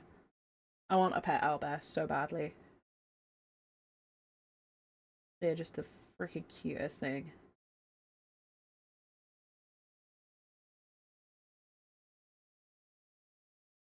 My favorite fictional monster in existence.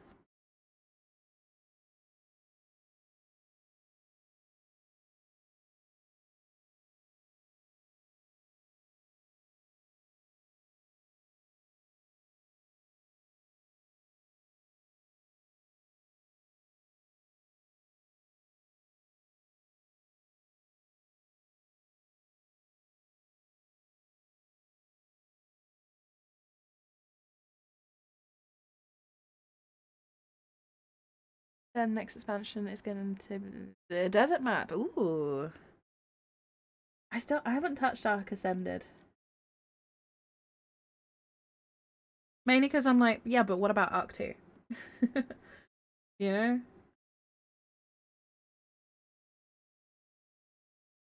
When are you going to make S Plus part of the basic Arc experience?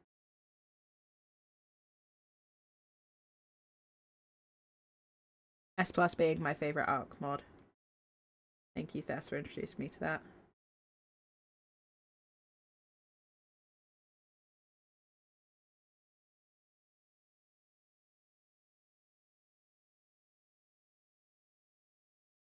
I have many fond memories of playing Arc with a few people. But when Arc 2?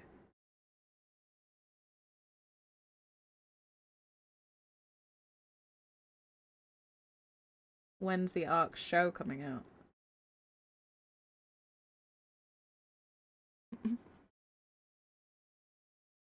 Still coming soon. Boo.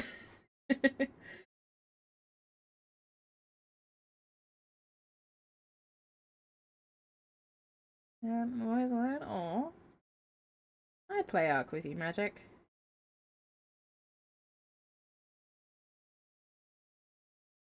I mean, I don't currently have it installed because I need space for all my Baldur's Gate saves. But I'd happily play Arc with you at some point.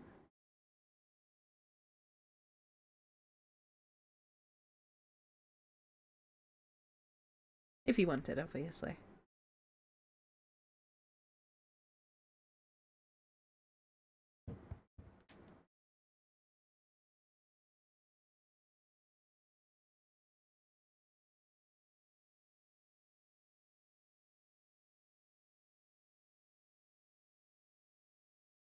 There is something to be said for, like, having a solo map in Arc, though. Knowing that you're the only person on that map. It's just you and a bunch of dinosaurs that are gonna just eat you if they see you. The how to turn Arc into a horror game in, like, 3 easy steps.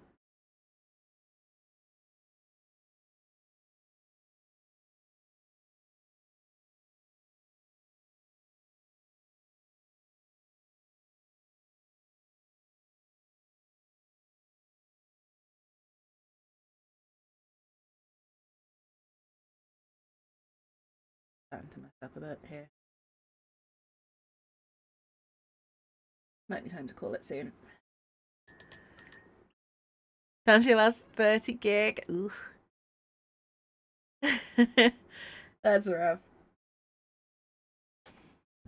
So I won't make it 1,000 gig to install. Yeah, one of the scariest things about Arc is the installation size.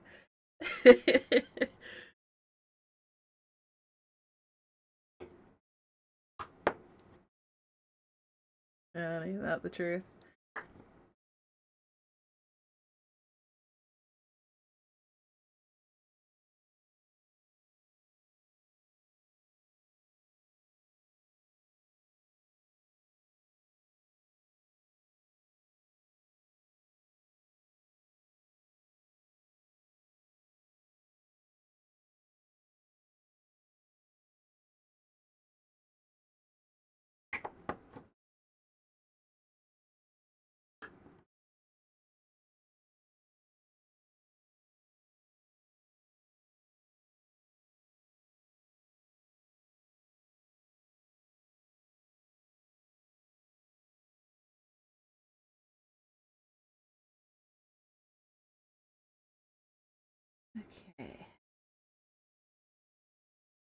See if we can't tidy up these little decorations here a bit.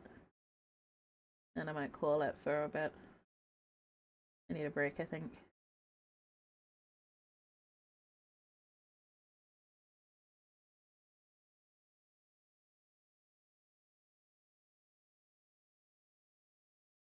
That horror game. Yes, fight the brood mother, not on a laptop. Oh man. I honestly, Ark could be a really good horror game. You know, wandering around a forest at night, you hear something thump. You got nothing but a spear in your hand, you turn around and it's just a Giga. Or a Spino. You're like, well, I'm lunch. And Jurassic Park, eat your heart out.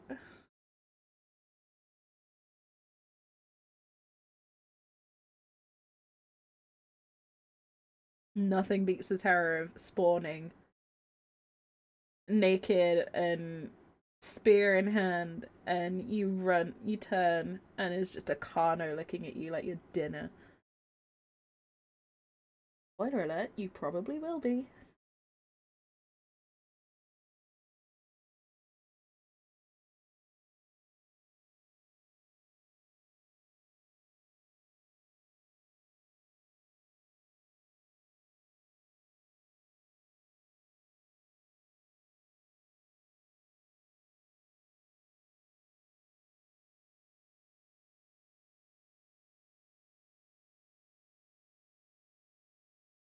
Got something worse than a Giga or a T-Rex? Go for it.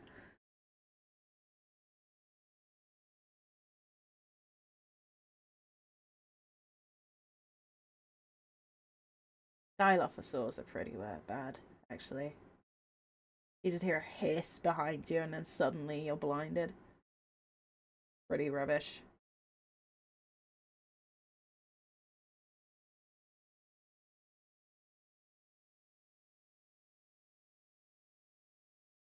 Oh, the Carcharodons! One bite kills, yeah. The sneaky one bite kills is so evil. Yeah, no, that's fair. That's a good point. Definitely worse than a T-Rex or a Carno.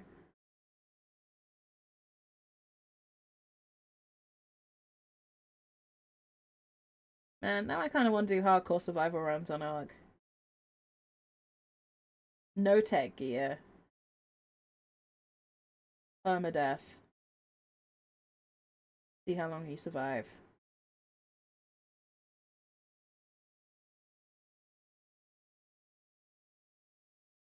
Oh, that would be a fun challenge.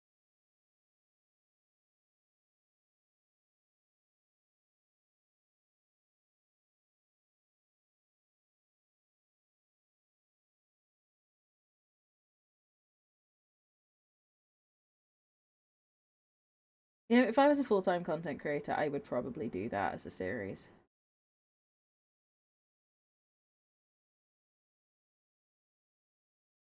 Hardcore Ark survival.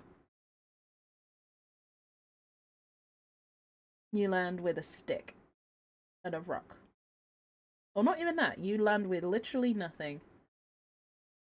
On an island or in an environment of deadly dinosaurs, possibly deadly weather. You gotta survive. You have one life. How far can you make it?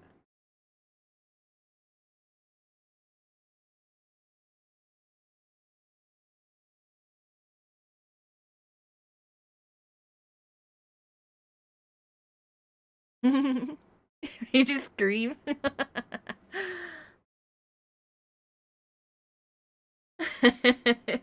Why did I eat? Because it's spooky. You can eat at spooky things, Magic. It's fine.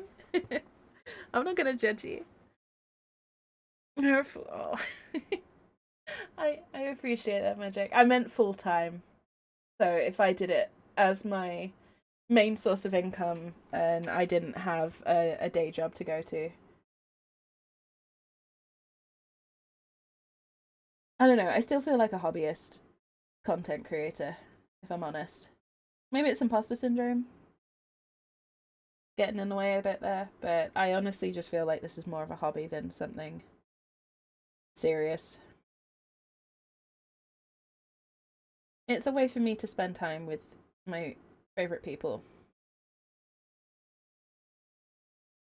That's okay. Like that doesn't mean I don't value it or appreciate it or anything like that. I just don't feel like a real content creator, if that makes sense.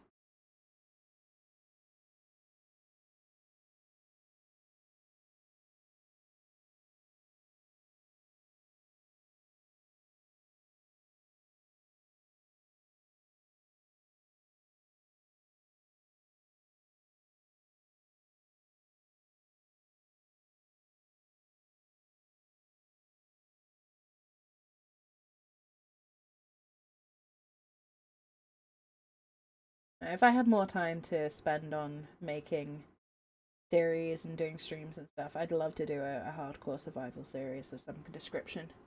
Probably Ark, just because I think it would be funny.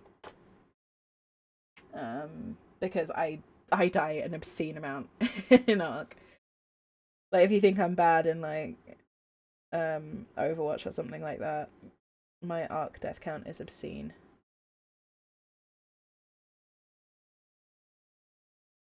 But also just because I think it'd be fun. Yeah, to introduce this to them sometime. I don't know. You're pretty great, and all of you, like genuinely, I love this community so much. Especially the people that stick around that have stuck around no matter what. You know, the people who've been here for ages, who've seen me go through like a huge amount of changes in my life, just still kept coming back. You know who you are. I know who you are. You're great.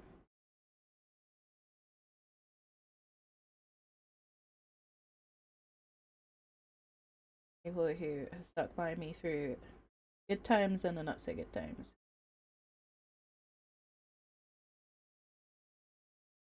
You have my endless appreciation and affection.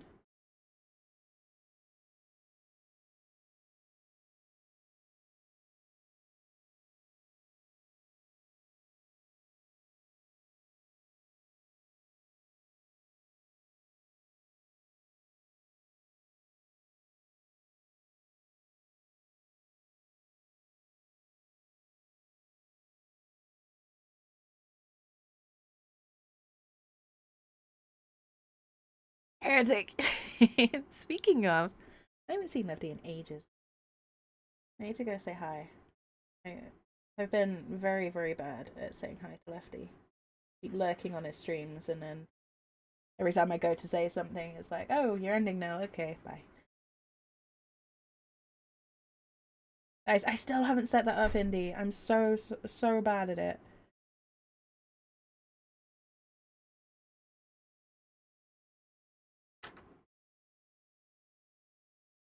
I'm so behind on all the stuff I wanted to do on stream, honestly.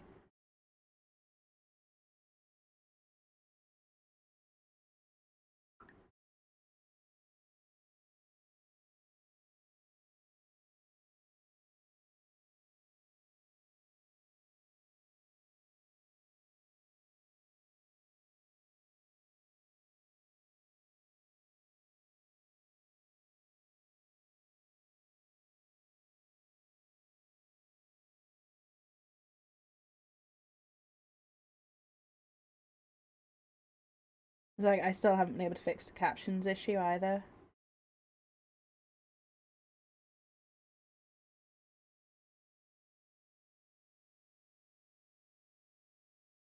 I hate being sick.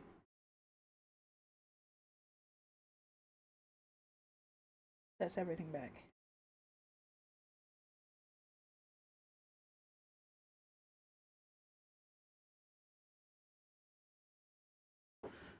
Amanda. Without saying anything. Yeah, he'll probably have some words for me. If I ever do manage to catch him. I got a lot of love for Lefty. He's a good one. Met him, I wouldn't have met some lovely people, like the wonderful Kaiser, who I appreciate very, very much. Bought me one of Lefty's t-shirts, like, within a couple of days of us meeting. Because I mentioned it was my birthday. And that I love the t-shirts.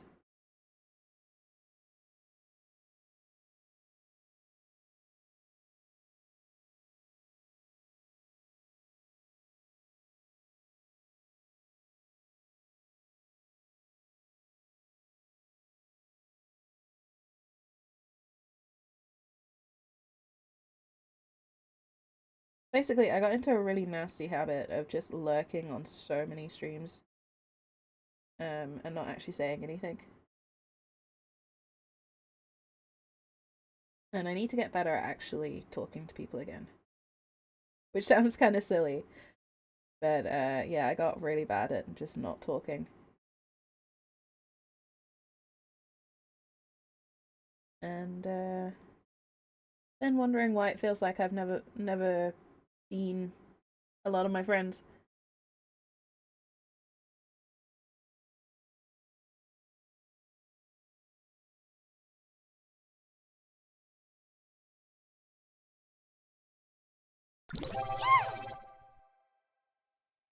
Magic, thank you for the hydrate and the posture check. I appreciate it. I will do that in just a second, but I hope everyone's got something tasty to drink.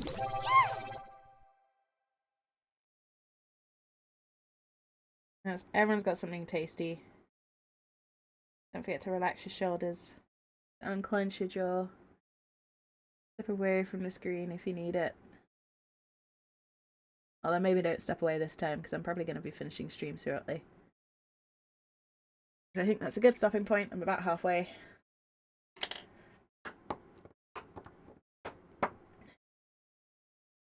That's loud. I need to fix that. I keep jump scaring myself with it. That is on the big list of things to fix with stream. And before we go, I'm going to glue the piece that I broke off back onto the model.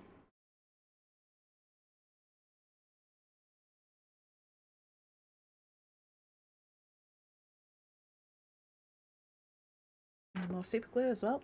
Add that to the list of things I need to do.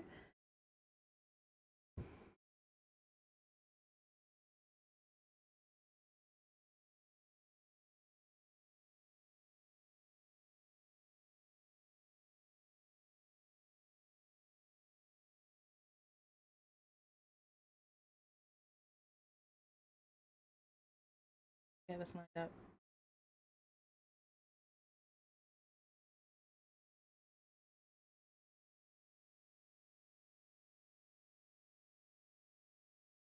Yeah, pro tip with resin, just use super glue.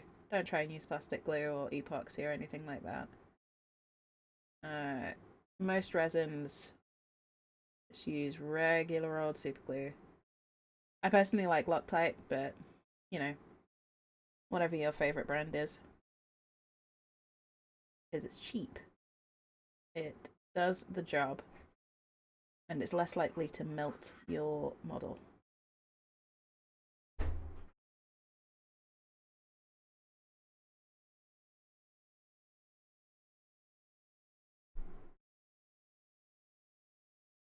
Gotta wait for it to bond. Usually only takes about 30 seconds or so. Your character's anything like Mirabelle, I'll probably derail the opening. Nah, I'll probably do a different character for yours, Indy. Unless you want me to bring Mirabelle.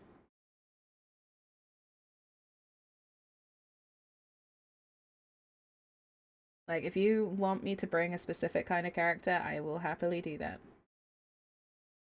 Whether it be a sensible type, a chaotic type, or one of my specific, like, if you want me to bring Laia, for example, I can. I would advise against Laia because she is a handful.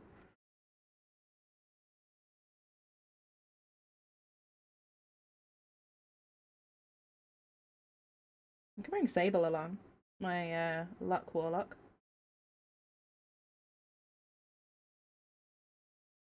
Right, if you're wondering what I'm doing, folks, I'm just gluing this back where I snapped it earlier.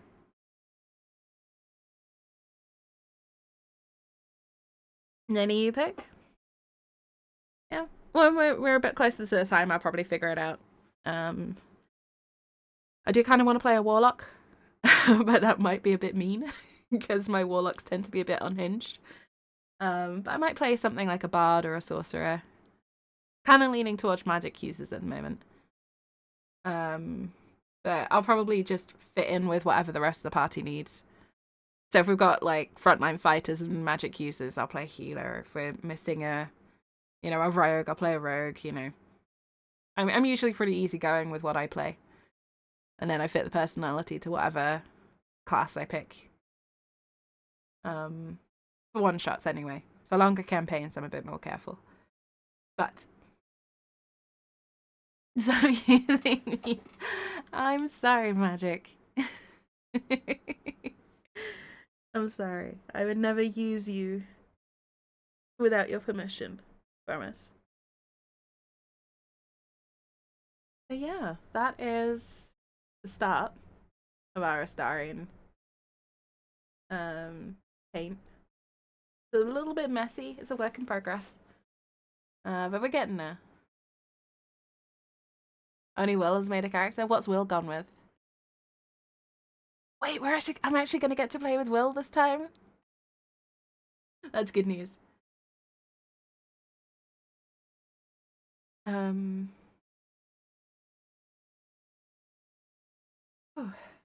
Right, brain. Brain, do the things, please. Right. I am gonna leave it there for today. Made a wizard. Okay. Okay. Good to know. I'm gonna leave it there for today though. I might be back tomorrow.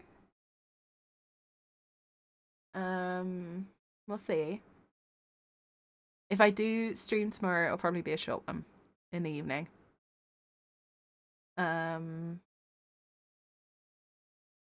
Yeah. Keep an eye out on the usual places for schedule. Thank you all very much for joining me. I always enjoy the company. Huge thank you again to Shadow for the raid. I really do appreciate it, Shadow. Yeah, I will be back soon. In the next couple of days. But in the meantime, I hope you will have a wonderful day or night wherever you are in the world. Take care of yourselves. Stay safe. And I will see you all very soon. Bye for now, folks.